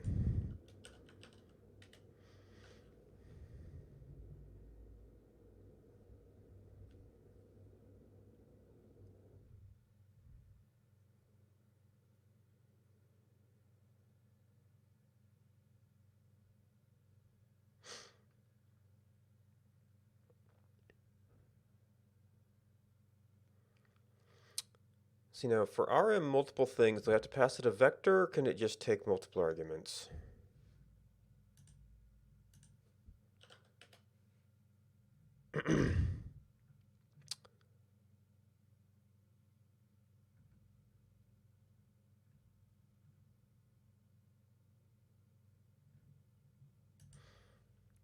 Okay, you can just specify an object. So big lives we don't need. Day 2. I mean, day 1 is just sort of a random day we can use for testing stuff.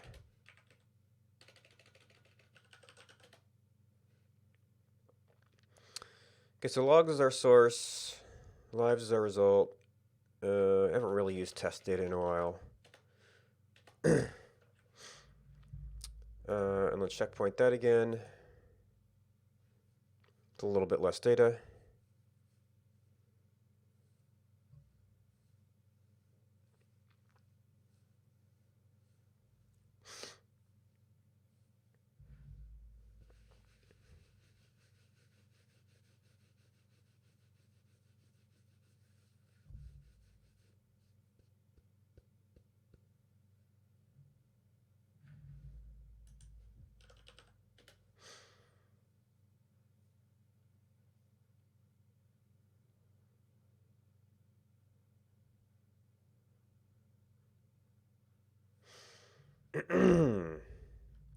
Okay, so now,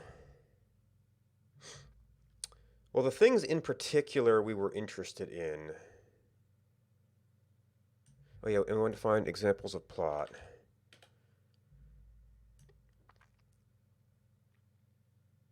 Coordinate points, y coordinates. Okay, so for a simple single two-dimensional graph, I would kind of like multiple things.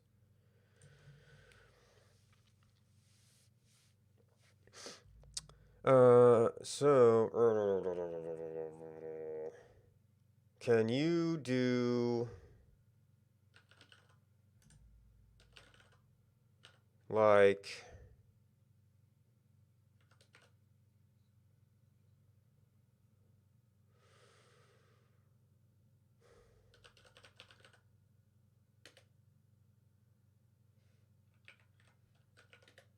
nope. Can you do oops. Too many quotes.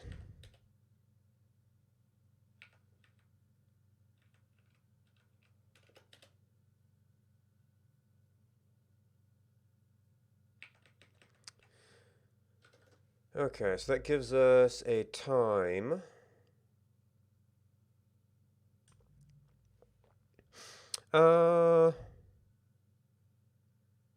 Potentially age and playtime are both interesting. I guess we're more interested in playtime. Can't really break out factors in the default plot.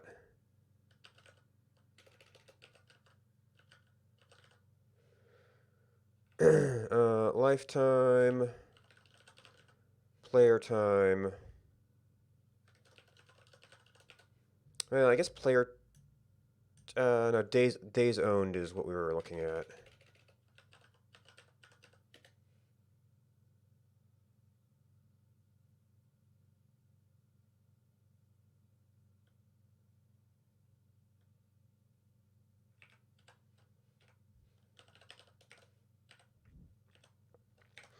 This should be slightly more tractable.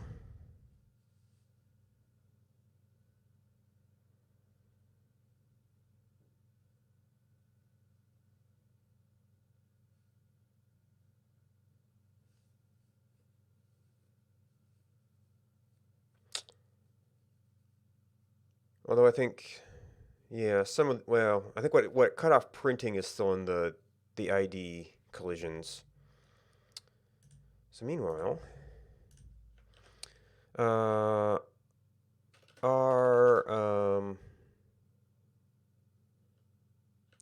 find sequence reset.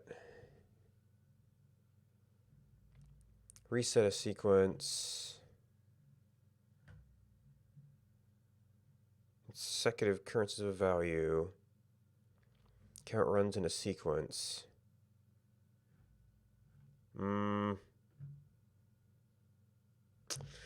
Yeah, there doesn't seem to be a answer for that.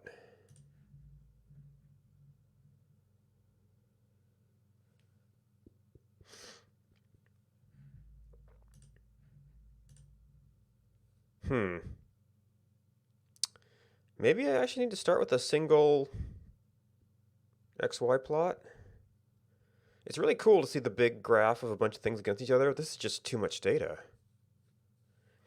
So I might actually have to do some of the, like, bucketing. What was our original one?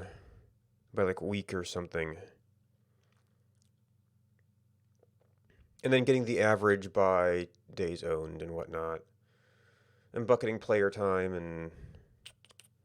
So the original was average lifetime per day versus number of days since game purchase, which we only know by the first day we saw them play.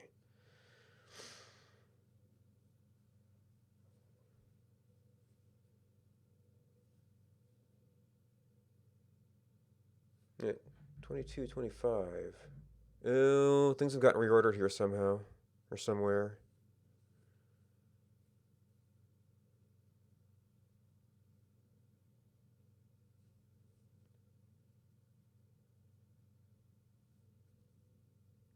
But that might also be some of the confusion from multiple player IDs.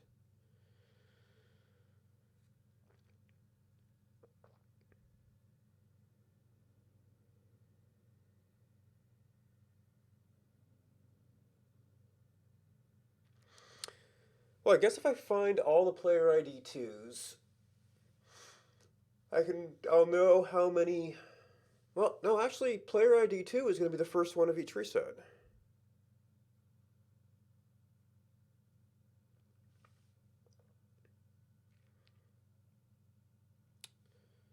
So if we sort by birth time, find that, then we know all of the records that were in that generation.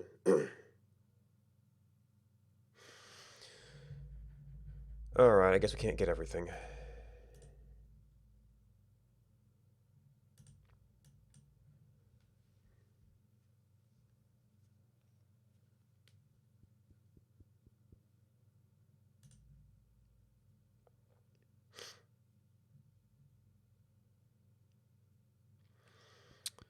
So we could try a life expectancy by days since. And this was X and Y.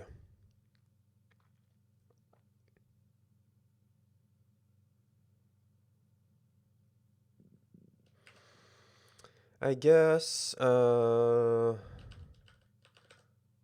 try that one first, see how it works.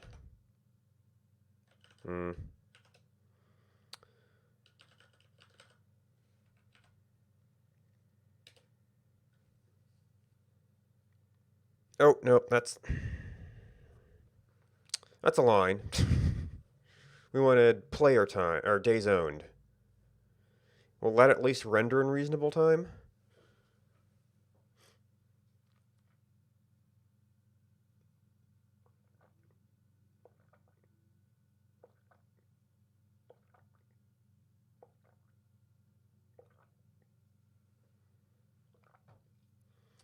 Or do we have to bucket this to get anything useful?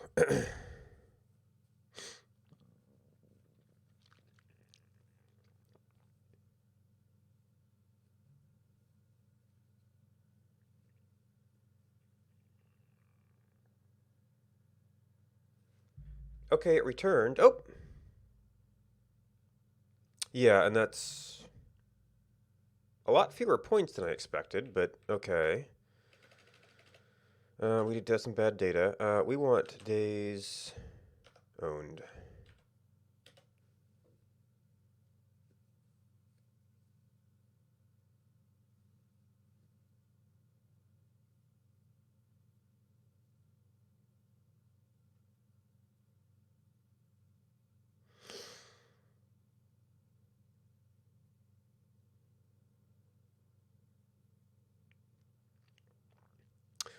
Oh, maybe it's actually a bunch of clusters that are being messed up. Yeah, I might have to fix their ID resets first. Okay, so that returned.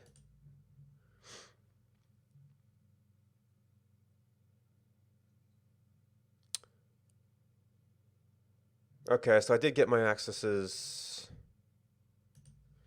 a little bit messed up here.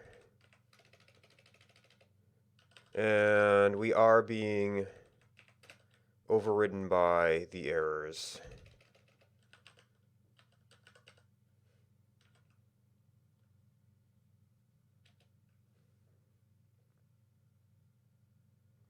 All our useful values are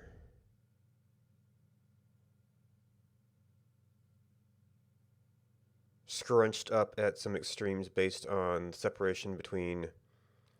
I guess that's basically like the 3 epochs of reset where you have differences between the lives, and yeah, most of them are here. But that is scrunching everything we actually want to see. Alright, so lives, player ID, right? Oh, it's still rendering, I guess.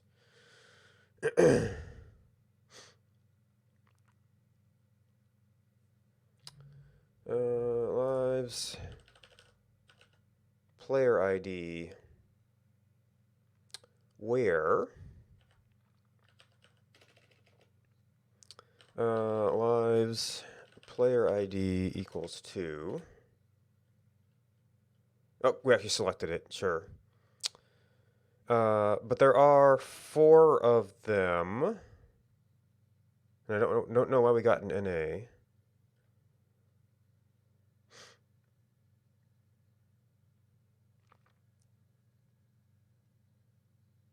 It's currently sorting by player ID. So there are 4 player ID series. So we need to have the permutation of I guess go back to Scratchpad, which is originally this.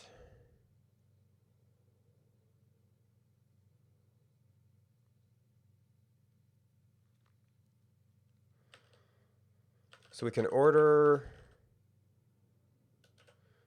lives.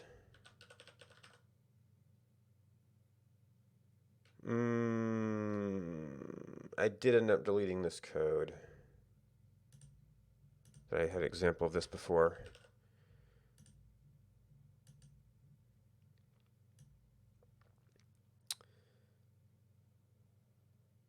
Classed R object. Was it order or was it something else that returned?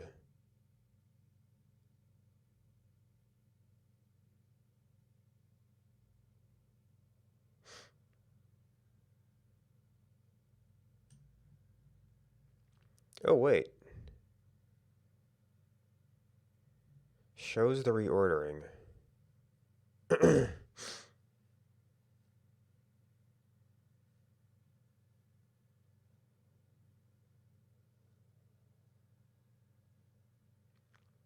Wait, what? This is not a very intuitive example. We've got XYZ being passed to order. I guess order by these three things. Apparently you can assign inline. Order lives. So that returns the ordering by birth time. That gives us our permutation. I guess I still need to work this out in the console once.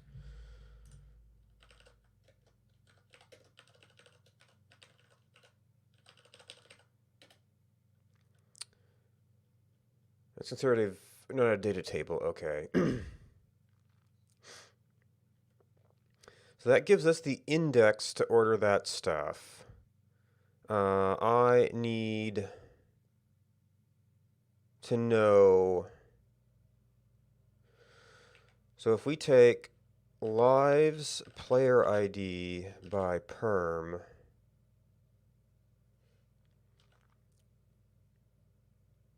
we get those in order.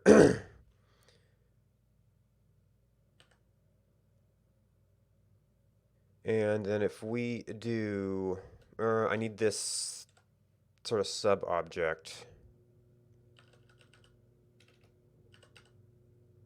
Then, or I need to just index it twice. Ordered.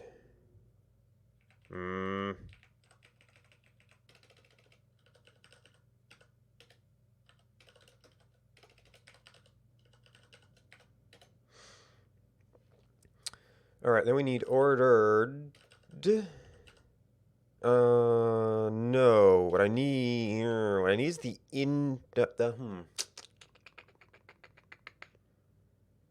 I need maybe I don't need this twice. By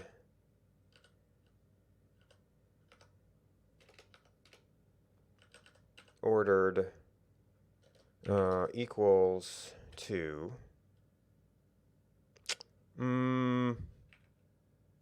No, I need ordered equals 2 is my booleans. I need the indexes of the trues.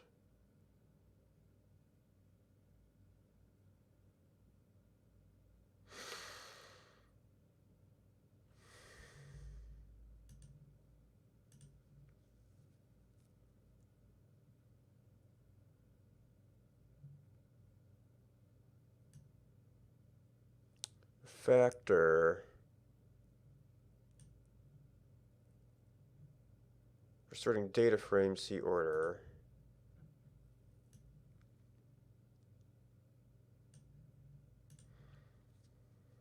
Sample ranks.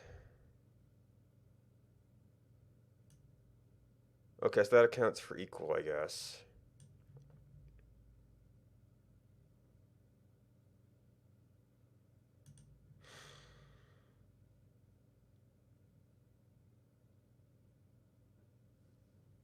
How do I get the indexes of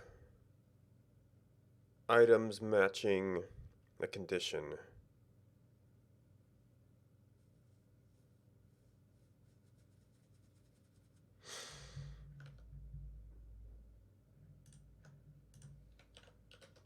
Our index of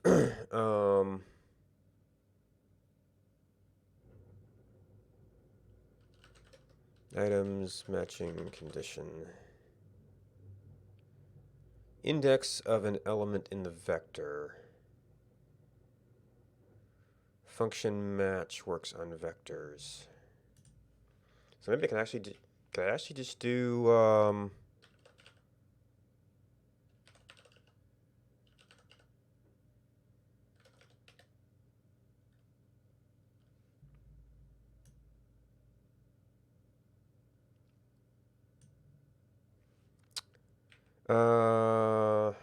and then we take that. But we need that thing itself. Well, no, this. So this should be if we do. What are you? Not equal? No. Oh, I guess what you do there is just equal, and then not. No, it's a bunch of well, I guess NA. Oh, isn't there like a is.na? Yeah.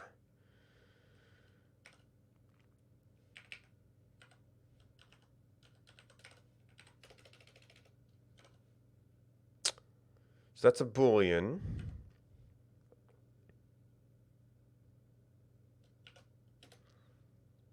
And what the not of that, and then I guess we can do a quick test here.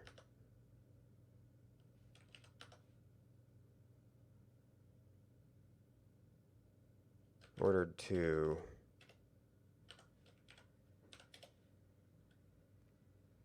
One, one, one. Did my ordered not get ordered?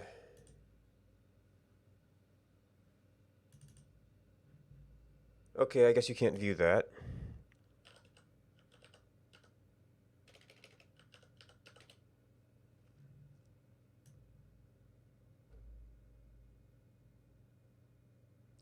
No, that seems reasonable.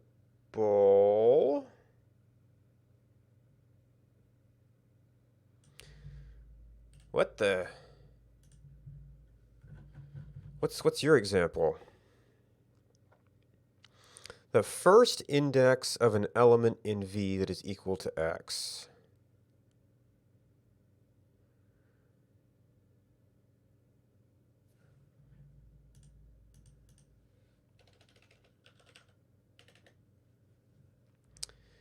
Give the true indices of a logical object allowing for array indices.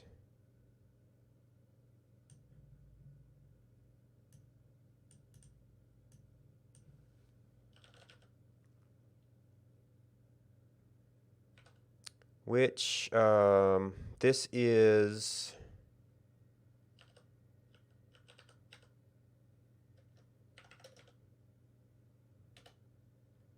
Okay. So there was a really bad spot here. Yes, yeah, so there were like two instances where... Well, it doesn't make sense.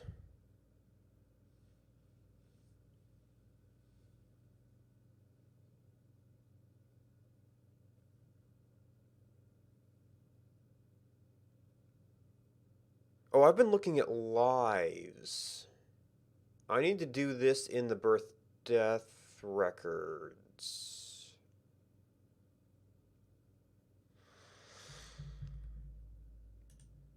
Do I have any column labels on here? No. Okay.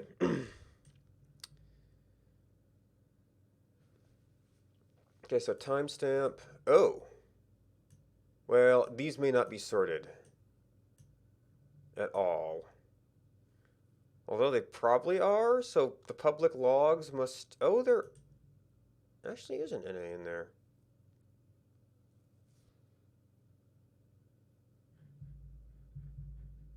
Okay.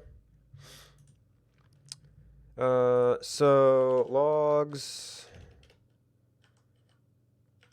That would be 2 to length logs.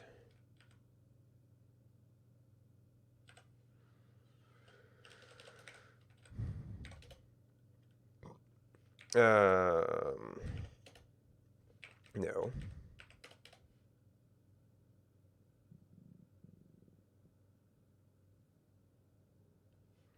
I'm clearly misunderstanding something here. So if I just do that,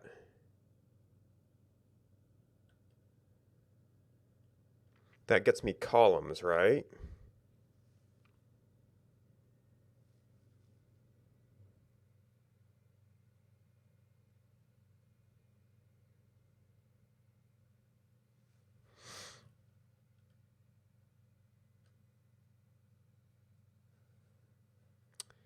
Maybe a better way to do this would have been to say something is NA. So logs v1 is .na.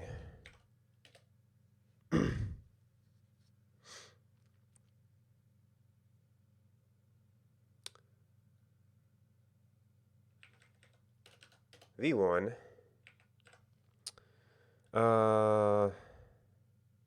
We need the not of this in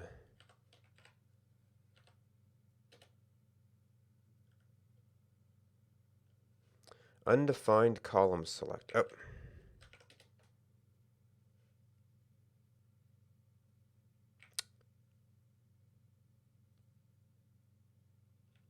No, not.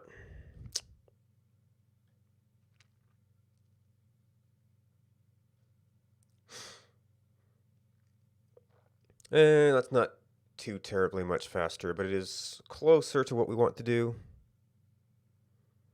Or a little bit more natural version of it. Load directory. We have to stick everything together. Then we have to do this, so we can do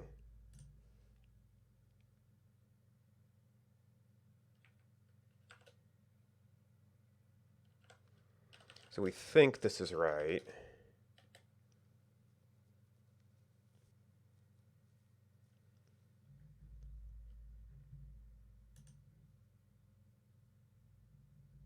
Okay, there's no NA there.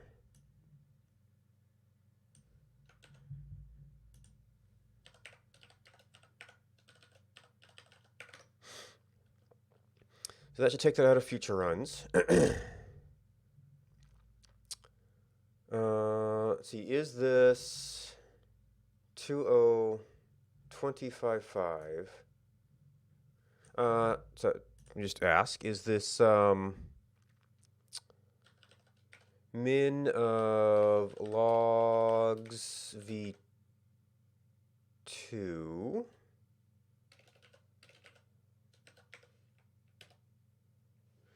25592.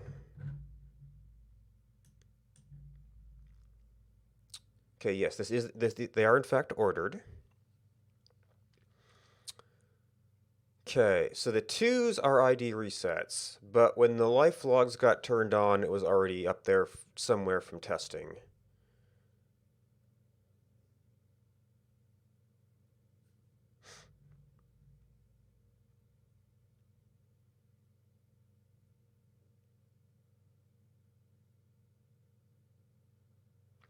And these are already ordered, so we don't have to worry about that. So we want to know, oh my gosh, I lost all my stuff. Which logs v2, no, v3 equals 2. Okay, so 109, 109, 141, 141.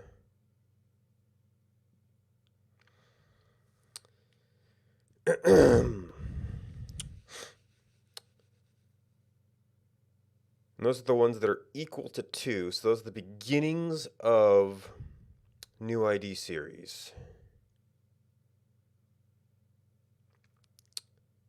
So given that, I can probably do a loop.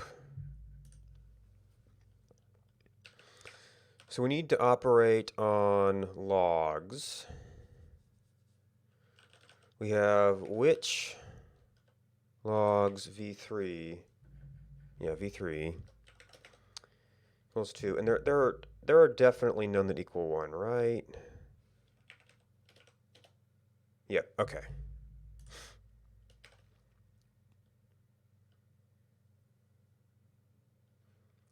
And this is our resets.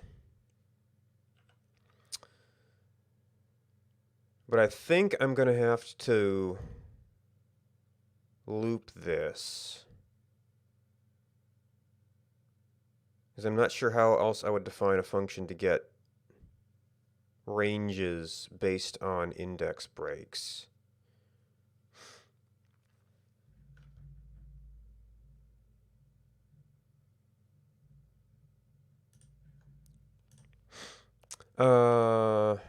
Our break vector at given indices. in the index element of a vector, split a vector into chunks.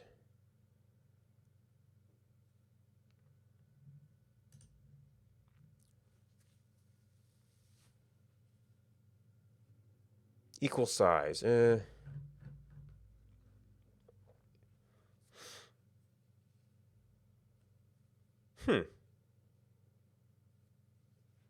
Well, that's nice.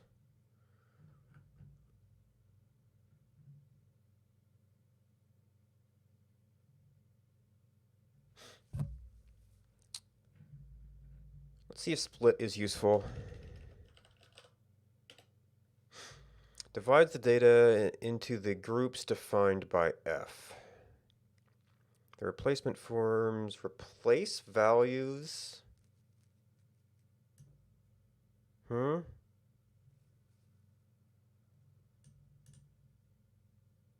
DataFrame methods. Require stats, require graphics.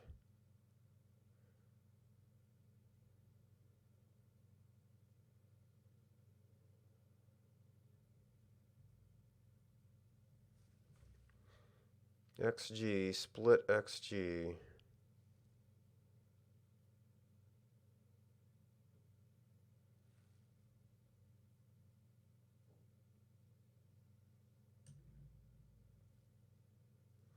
Resized.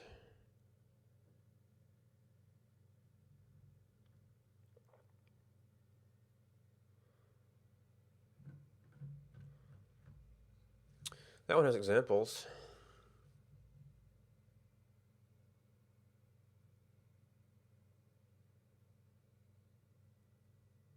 Using name chunks. Yeah, I really want something I could apply more of an array operation to. This should be small enough I can just do it. So we've got our reset points. We've got a for. Ooh, and I did destroy my example of a for loop. Although I think it might still be there. For I in 1 to length resets. So we know there's only going to be like 4 of them.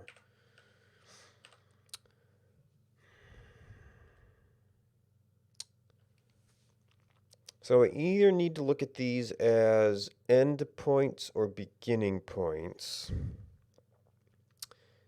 in the hopes that these are passed. I think I would rather look at these as do something to everything before this, so that going forward we just don't have to worry about. Oh, I need to check on the types of this.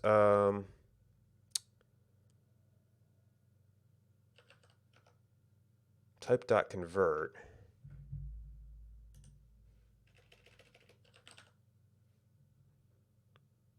Type of. Type of.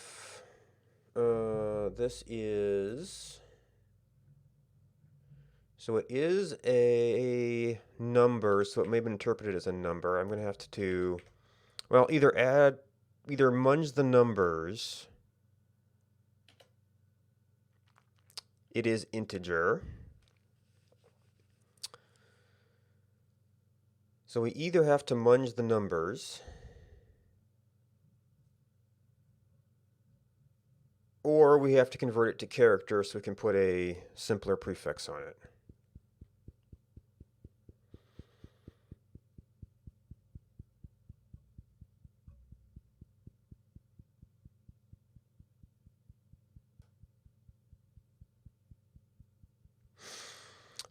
What are we up to currently?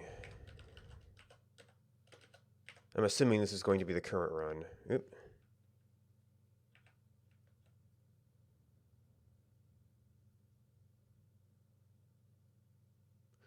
No non-missing arguments.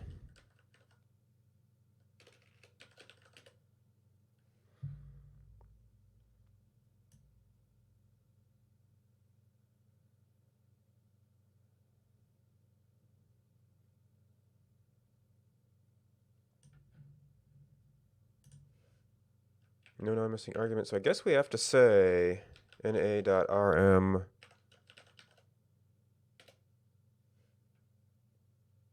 What? Oh no, it lives. We're on logs now.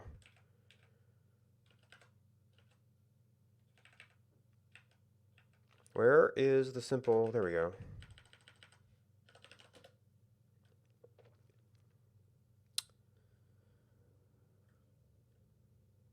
So that's probably the current run.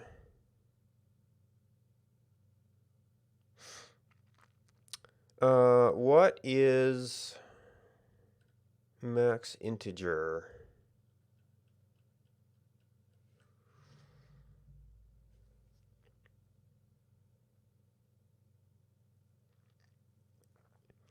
I suppose I could make all the old ones negative. Well, I don't know what the max of the previous runs was.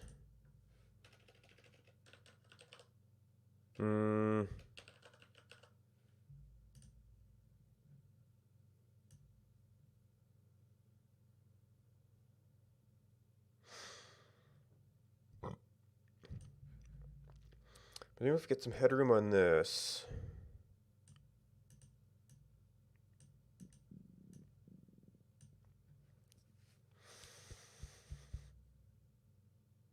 Oh, right, we know the number of records. Those are indexes that are of comparable size to that? No, in the logs there's...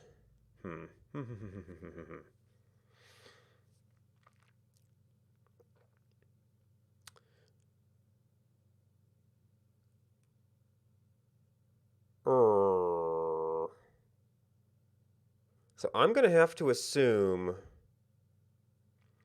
that when we get a born for a new index, that was a server crash, and that no birth and death records would carry over. I might be able to check around that a little bit. Logs 1095337. Okay, then I actually need to take...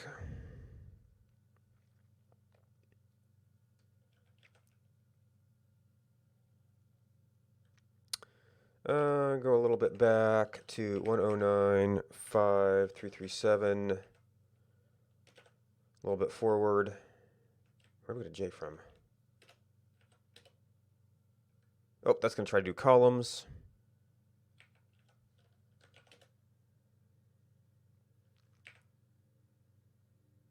Why do I always put a 1 in there? And that's still 850 rows. Look at that, ended up doing more than I wanted. 1094.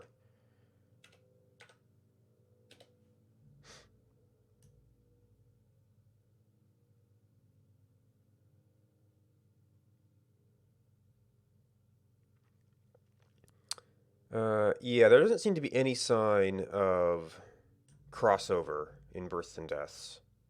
So we should actually be able to take those points and tweak stuff.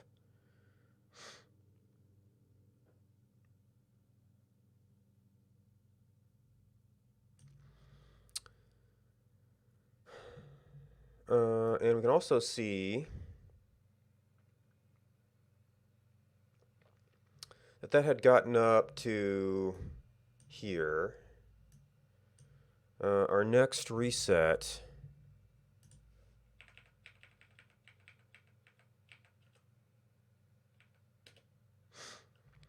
was pretty nearby. Next big one would be there. Well, so we want to take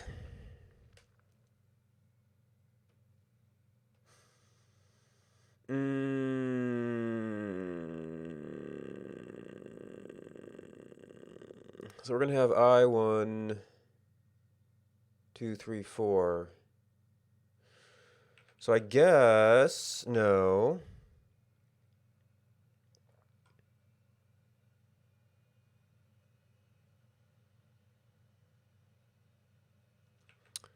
Or I could do this as construct an extra 1, and then only do this to 2. Then we can go to I minus 1.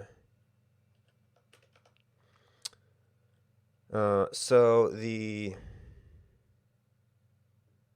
range over which we are doing this is going to be reset sub I minus 1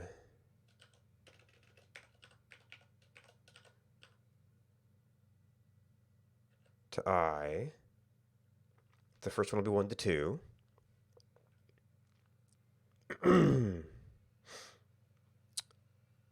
Oh, but that's 2 points. I actually need to construct a range out of this. Resets I minus 1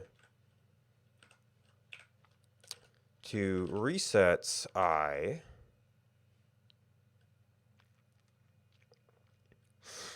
And then we have an I.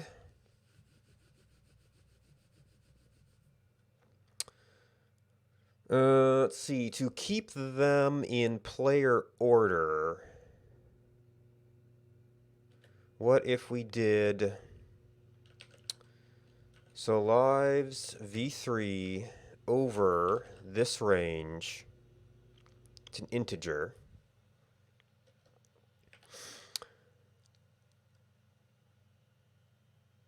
minus, we need each generation to be a different thing.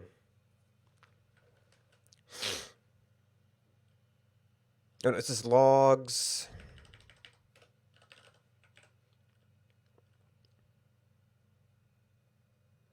And I might also want to make a, just because it takes a little while to load.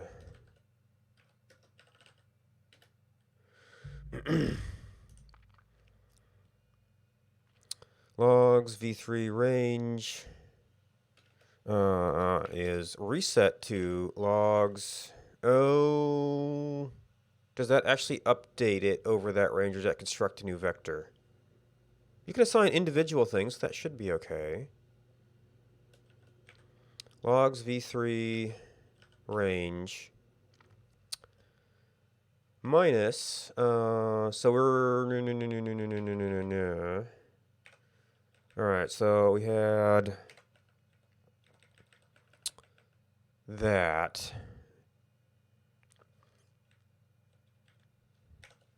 And it's still sort a bit.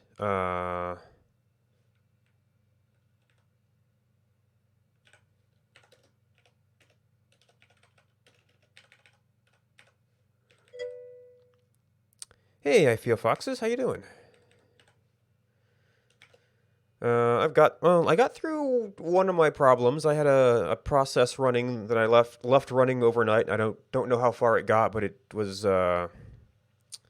still running, and that now runs in like a couple seconds. So that's cool. Now I'm trying to do some data cleanup.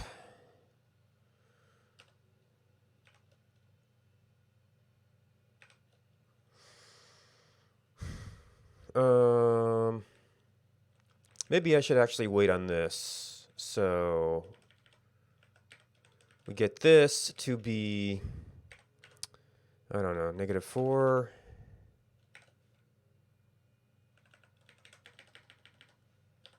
I minus 4, is that right?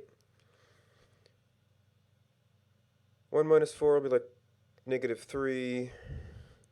I'm actually going to go to 1, 2, 3, 4. Well, I guess I should really do length resets. So that just works. And then plus, and thank you for the follow. Glad you like watching me rearrange characters. All right, so resets that bit. Now I made it back up, so we should be able to do a few rounds of this if we mess things up.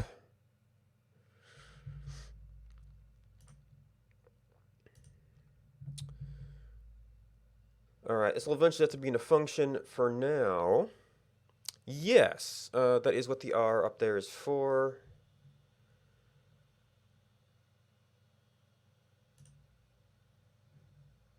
So resets, we added that in. Now, I don't know how... Okay, it runs the entire loop.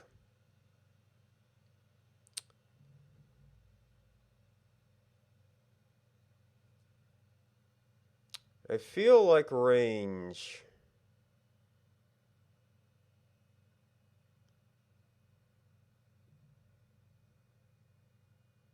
is not a valid value. Okay, well, I am definitely fumbling my way through and looking things through, or looking things up as I get to them.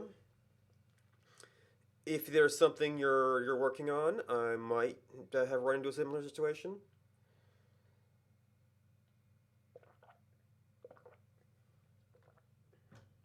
I am using RStudio, which is something that a viewer recommended to me the other day. It's been working out pretty good so far.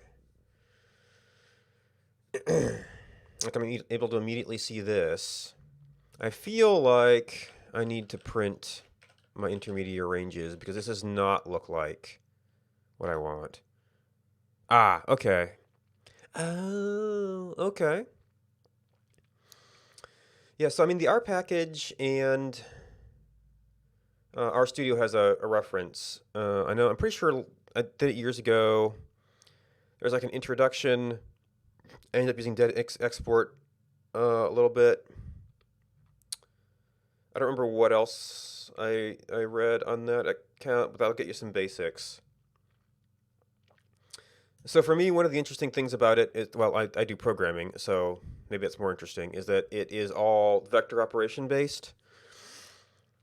I don't have a lot of good examples here, but like what I'm doing here is I'm trying to make a array, which is going to be an array of indexes, to bulk operate on a whole bunch of things at once. So I am working with a bunch of data for a online game. Well, it's online because it's multiplayer. Called 1 Hour 1 Life, where people, as it says, live for 1 hour, often less. So we have, and it publishes life log data.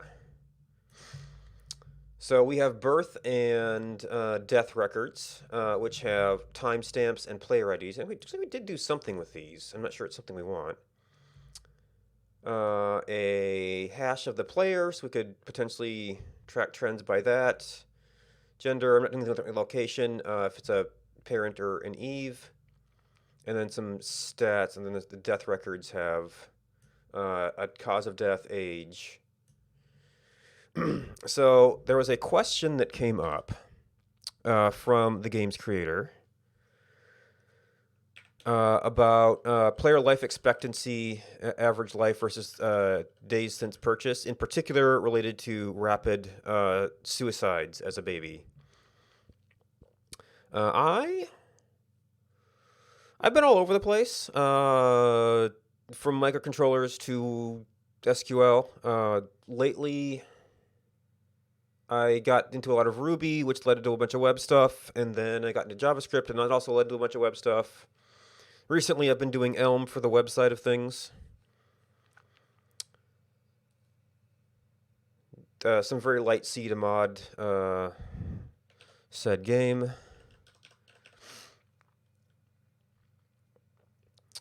All right, so I wanted to see my ranges here.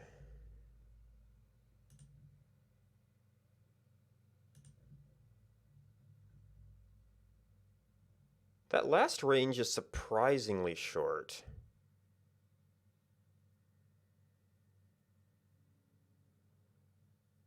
Oh, I need to add... Oh, no, because I don't need to modify the last range. I'm going to leave that alone. Ah.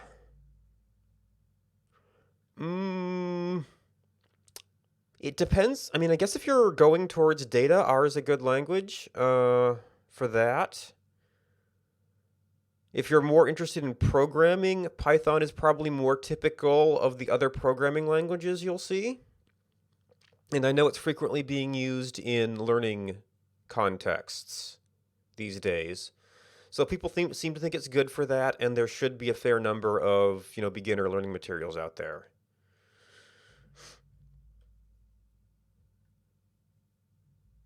Yes, I'm trying to leave those alone. All right, so logs. So these don't feel negative enough for what I was trying to do. Yeah, right now I stream. There's a schedule down below, and I'm currently testing an extension that does a little Elm app I made. Okay, so that's actually 140, which is the current series. -6. I don't feel like I'm subtracted enough.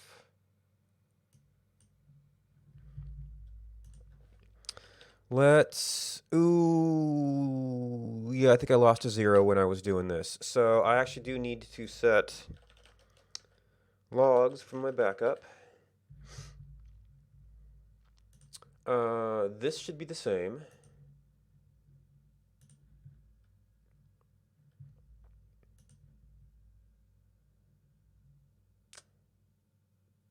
I'd be more comfortable if I had only got -2, -2. Our first reset was what? 1009.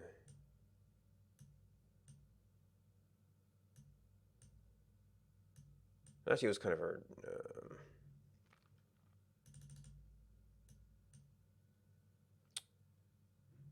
No, that went to -3 stuff. I want yet another 0 here to make sure I can see when it is the modifier versus the original. I guess I actually got then this. I guess I don't need to print that anymore.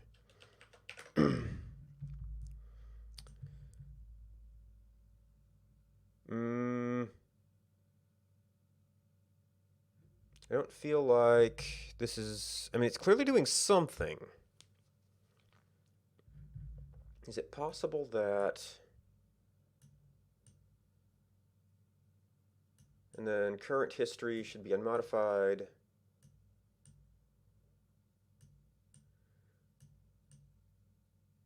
was making it negative, but I don't...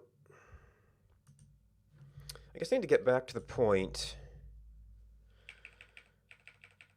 I did a range around a reset.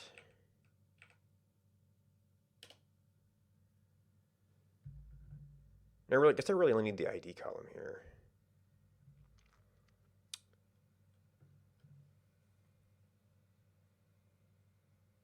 That's a rather sudden... Oh, was it only a one-step jump? No, I didn't see that before. Yeah, sorry. One of the servers ran out of disk space a couple of times, and it lost its next player ID counter. So there are duplicate IDs, and I'm trying to write something that will go through and tweak IDs so we don't have duplicate collisions. I think the default sort on this might actually be showing that. Yeah, it default sorted by player ID, so when I tried to join the births and deaths, I ended up with 4 player ID 2s. And that's creating some, it's not necessarily matching up the birth and death times properly. So we have some extremely large and invalid values that's throwing off some of our graphing attempts.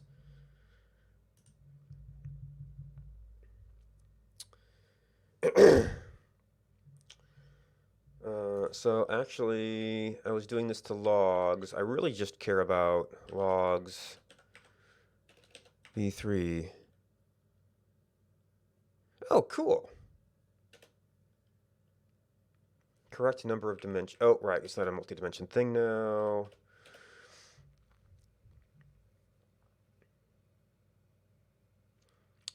So if it was a one-step break, that would make sense. This just feels weird. And then this starts counting down. No, the only dev of the game is Jason Rohr. I have done a little bit of modding on it to customize my client, and then this just kind of seemed like a fun data analysis project. So I don't know why this one jumped all the way up there and then back down. I wonder if I hit these with multiple modifiers by accident. Ooh, this is going to do inclusive ranges.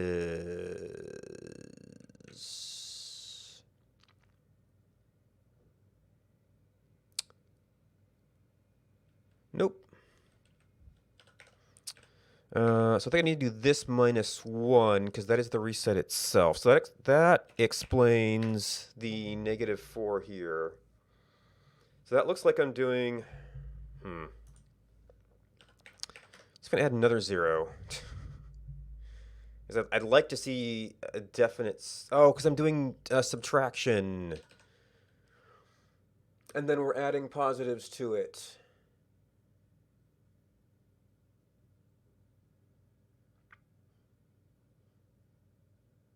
So what I kind of wanted to do was just add like a negative blah, blah, blah, and then that. But I actually have to invert the sign of the IDs, which would make them run the wrong way.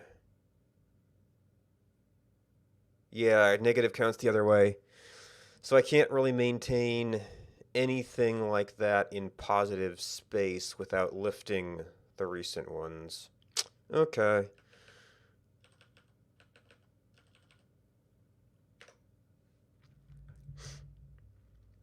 I think we did have a collision issue there, though. So get my backup.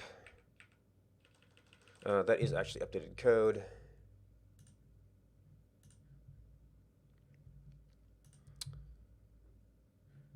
And then we can check our little range here. All right, so yeah, that seems to step from a -2 whatever to a -1. But I thought this was actually our first break.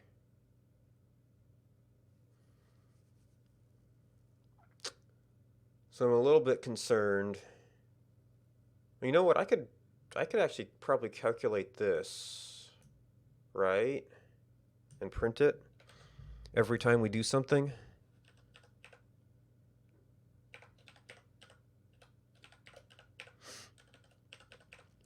So V3. So this was our first breakpoint, which is going to be resets I. And this was like -10, sure. And then reset sub I +10. And I can actually, I want to print that. So before and after.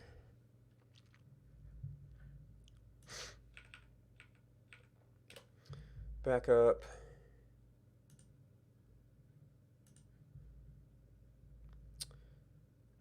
All right, so we should have before 58 to 2, after.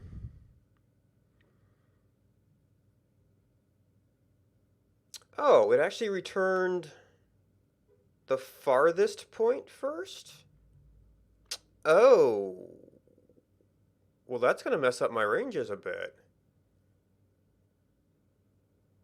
And that's range, that's reset. That doesn't look...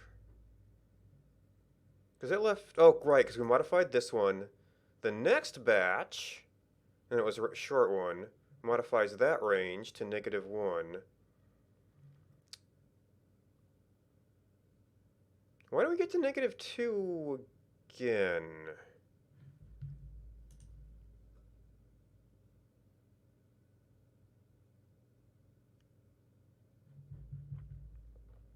-2, -2. That doesn't feel right.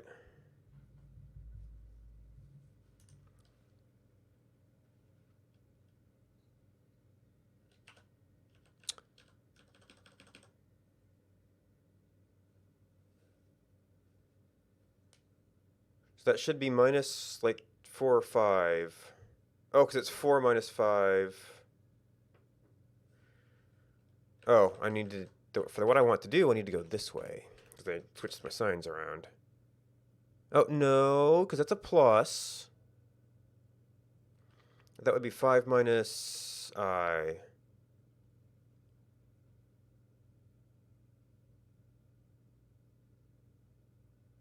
Well, let's just try this.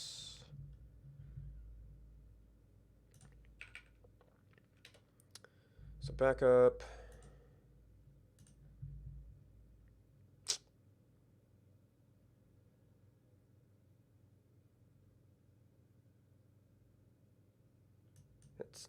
I'm getting very... I'm clearly misunderstanding something here about how this is working.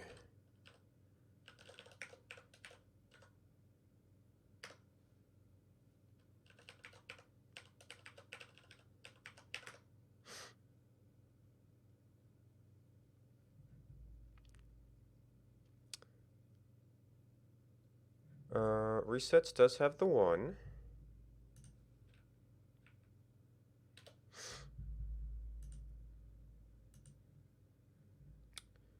Three, 2, 1, 0.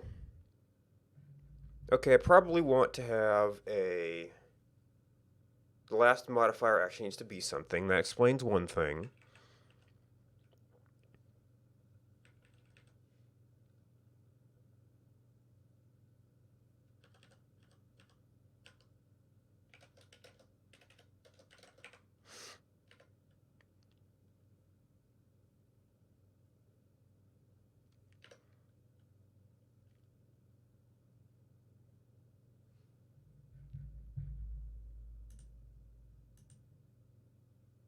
All right, 4, 3, 2, 1.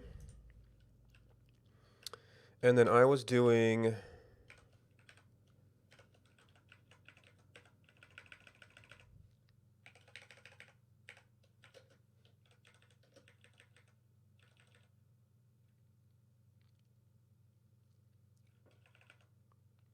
that, which should...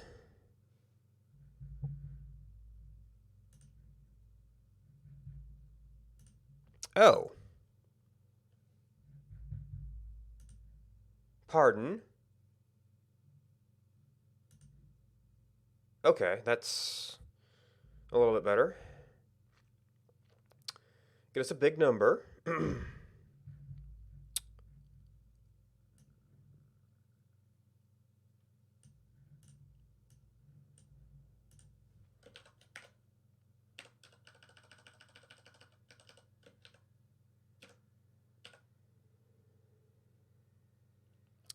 Did I end up with an extra parenthesis here? So you... Maybe not? Yes, reload that. All right, so now we want to operate on actual data. See how it works out. Oh, and now we want to print our before and after again. And we shouldn't need this.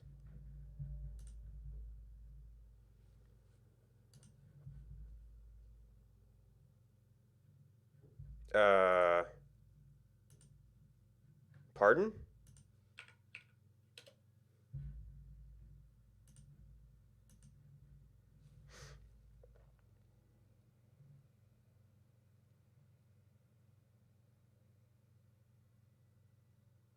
Man, that was plus and minus 10.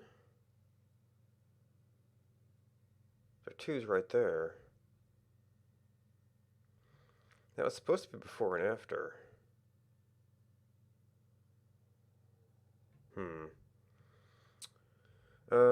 So this got -3 something, -2 something.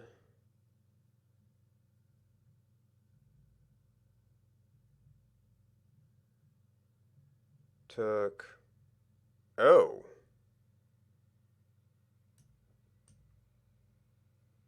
That's not a full reset.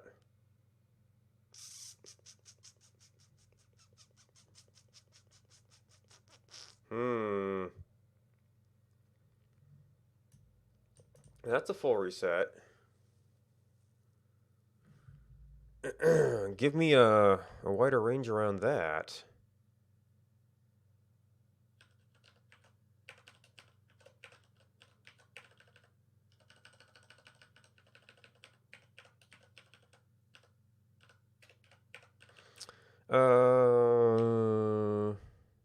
Range gonna be a big thing.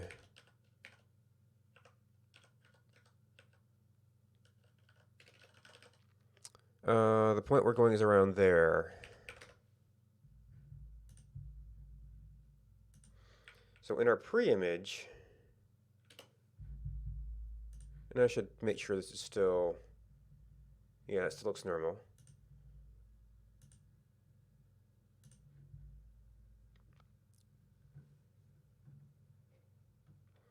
All right, so around the 109, we've got that. That's a clean reset. Around 109.41, we do not have a clean reset. We have a very messy situation, in fact, where we have a apparently continuing sequence, and then there's a 2 and a 70. And I guess that could be just out of disk space weirdness. Oh, and there's a 78, a 107. Oh dear. Oh dear. I should see if those birth times make sense. So that looks like an actual reset, and that looks like an actual reset. Let me look at, I think V2 is the time, well, I almost need both of them, but time codes.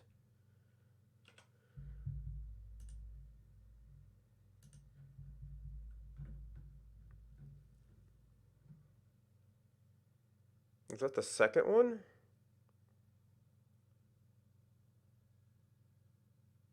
Oh man, that's hard to read.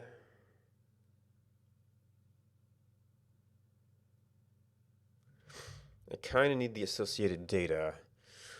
How do I select 2 columns out of that? We take logs, we get that, and then this would be, actually it does end up being 2, 3.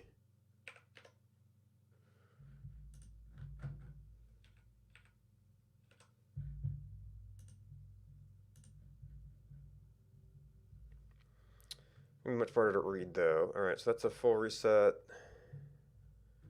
So we got the 300s.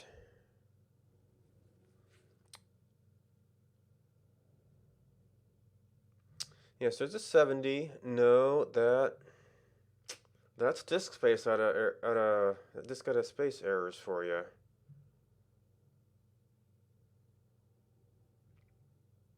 $279, $355. Well, no, these are birth and death records. Is that possibly a death record for like a one really long-lived player?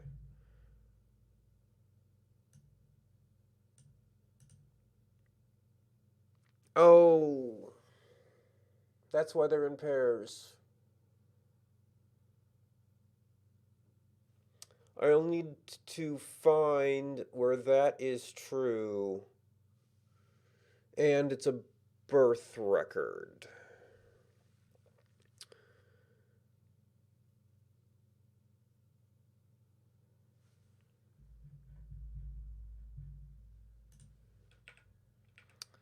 Which means we have to get back to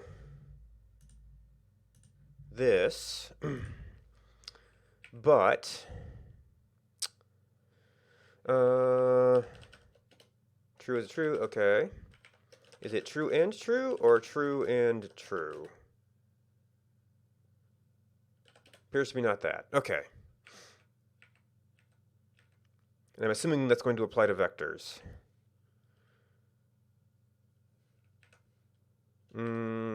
Do you want to parenthesize that just to be safe? A little paranoid with that, maybe. Wait. I'm constructing. Did I not put in a second? Okay. Wait.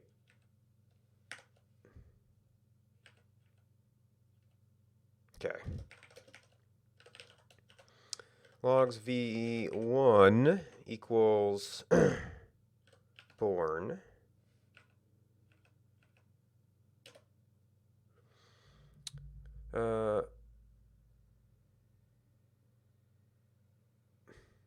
What?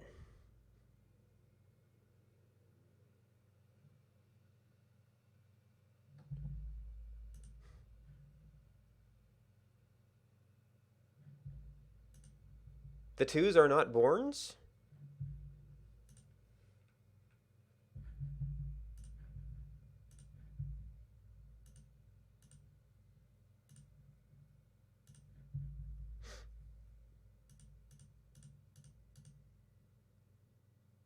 Two.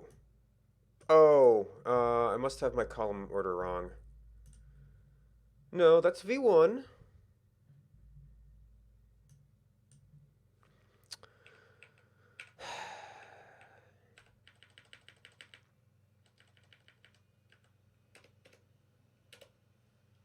Oh, that's not... Doesn't do arrays. So that's an array. That's an array.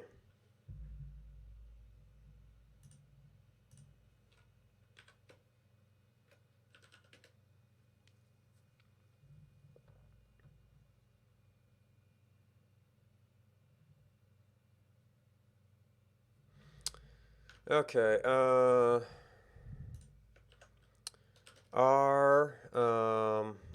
list Boolean operators. Oh, the shorter ones are, so they only work on vectors. Okay, I was trying on basic values.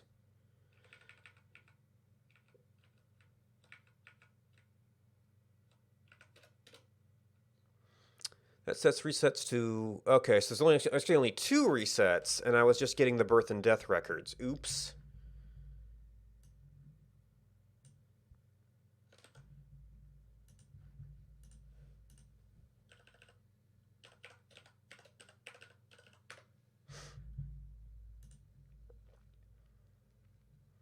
All right, so now if we do, we were just printing this stuff out.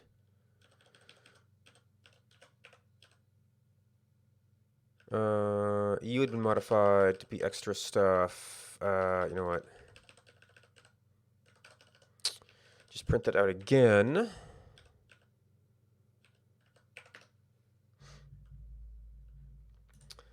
Make sure we have reset from there. Okay, there were 2 events. So that's that.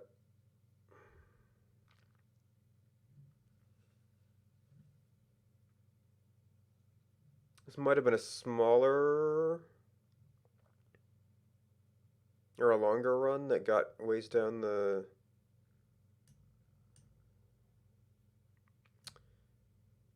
Yes, that got a ways down. All right, so now this, what do we do with you? I can either put you in my load directory to patch up the logs.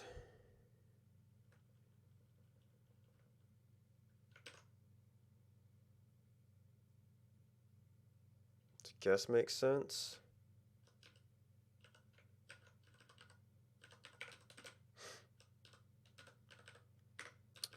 So then next time, we don't need to print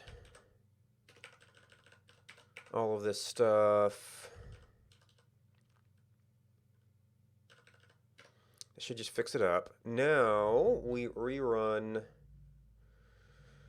derived lives on that, on logs, and save that to lives again.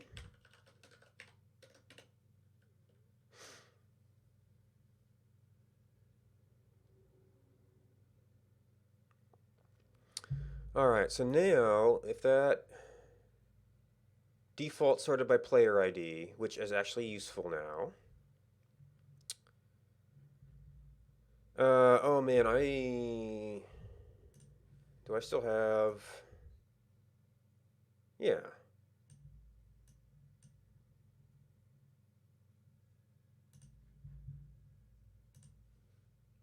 And this is quite long. But we might actually get some useful data out of it now.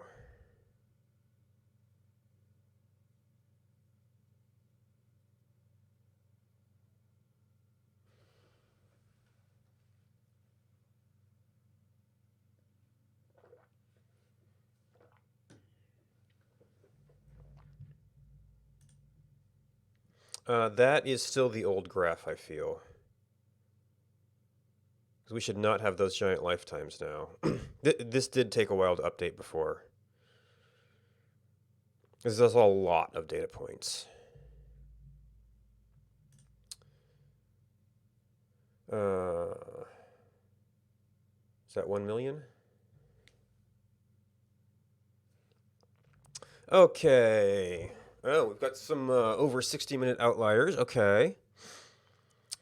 So that, yeah, I guess we need to bucket and average this.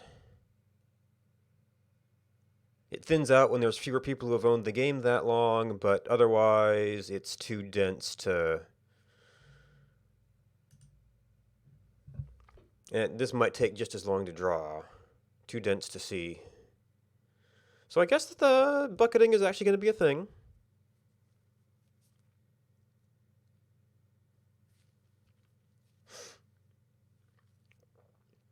Okay, well, it thins out a little bit there. So, yeah, I mean, you do have a little bit of the when the dings go. This is probably Eve deaths, because this is time, not age, we're doing right now.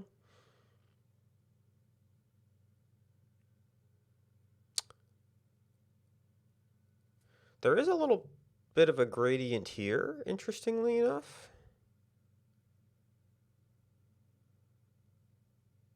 But maybe this is just so dense you just can't see the density in this area. So, yeah, actual numbers might be... And I might have to do some sort of correction for Eves, where we like do percent of life or something.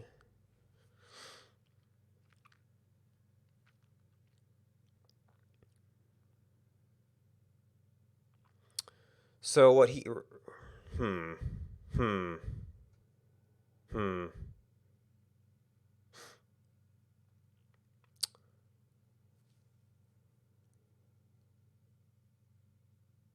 So there's a sense in which... Well, no, I guess you just want to get the average.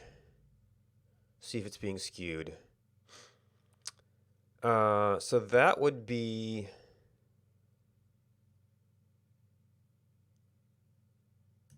Seems like that might be... Let's see.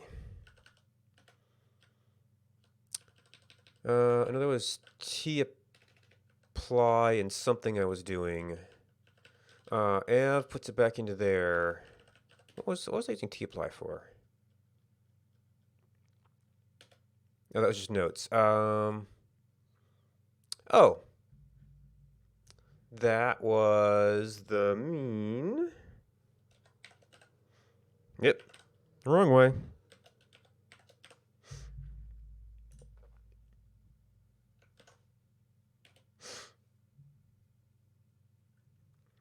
Okay, and then that... Oop.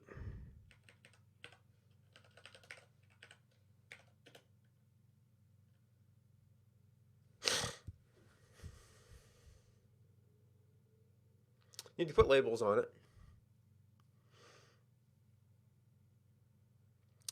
So the oldest players have a pretty high average. And some of this is probably affected by what update they came in at, and that sort of adds a little bit of noise to things. But it is actually an upward trend.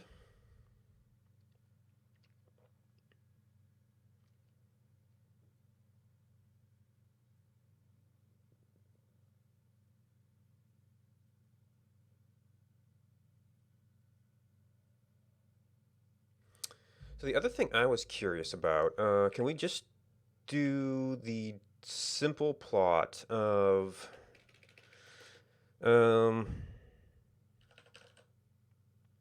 player time? This is probably also going to be too dense to be useful.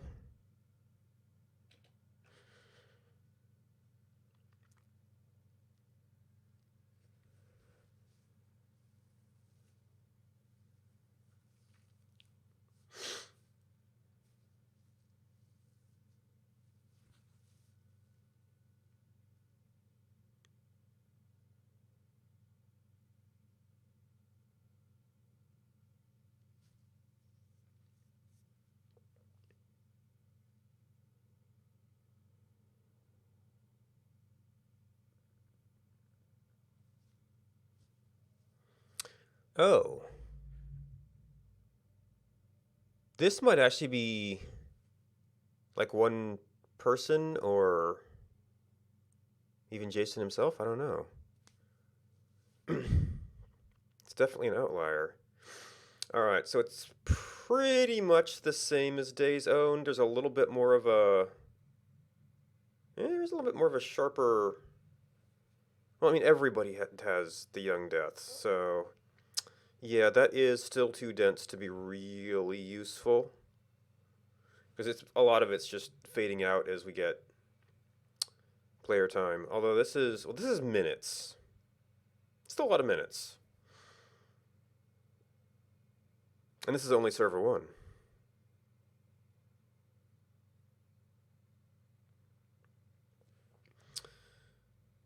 Some nice max age Eves. It's good. Yeah, it's too dense to be useful.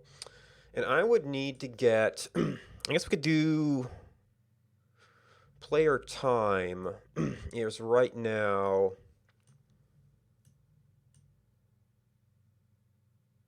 I think that's also minutes.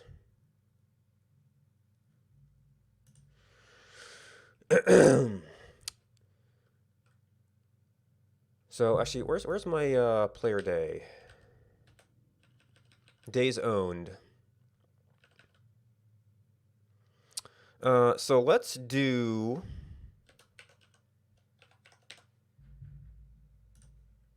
I guess I could have edited this first, since we might be doing that. Days played. That's also calculating the difference, so we should just be able to round lives.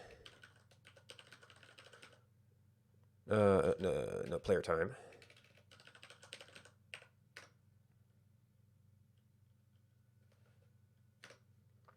And then we take this.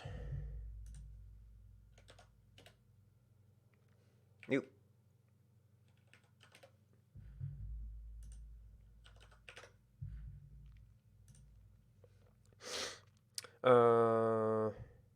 That plot is likely to be just as noisy. So let's take days played.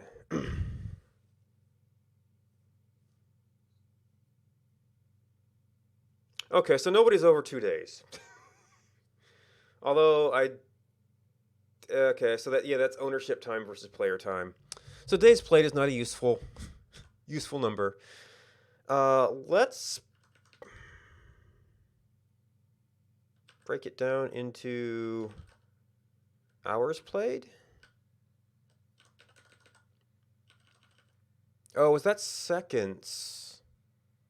I thought it was... Oh, yeah, okay. That was seconds. This is minutes.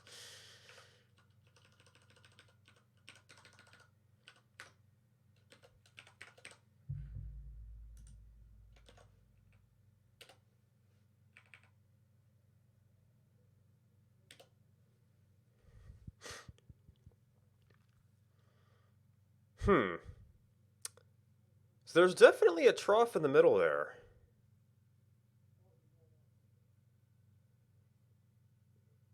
It's encouraging that the old guard is, well, that's their average.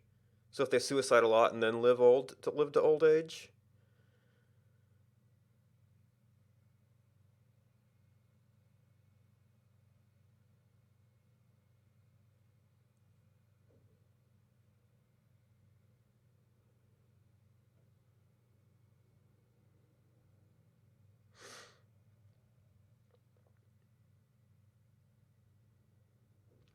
Yeah, and unfortunately, the full detailed graphs are a little bit too dense to be useful. Let's see, is there any, well, and then you can start getting into some factor analysis, like looking at their average lifetime in male versus female.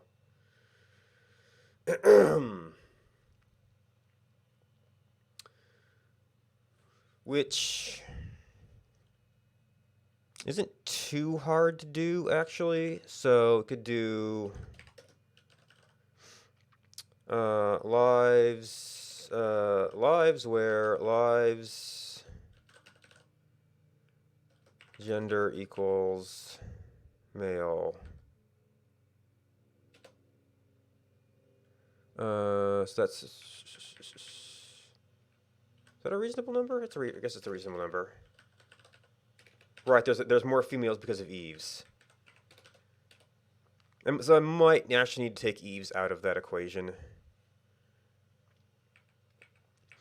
And then we take this and do, I mean, you'd want to get fancier and actually get graphs that will break it out for you.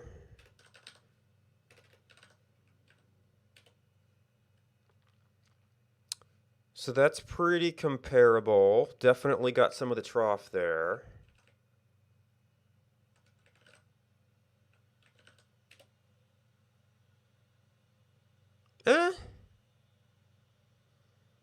You'd need them on the same graph to make a useful comparison, I think. It's not that different. So it might be more situation than gender. Yeah, it does have a little bit different scale.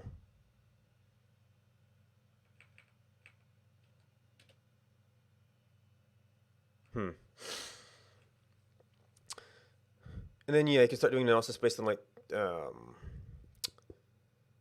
cause of death, which point I have to get deeper into the R tools for doing graphing by factors.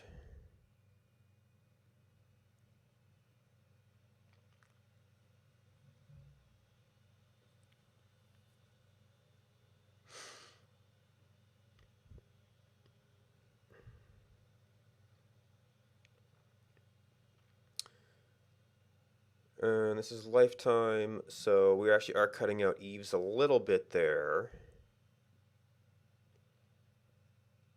You could also do age, but that gives you a bunch of free years on the Eves. All right, what do we got? It's kind of late again.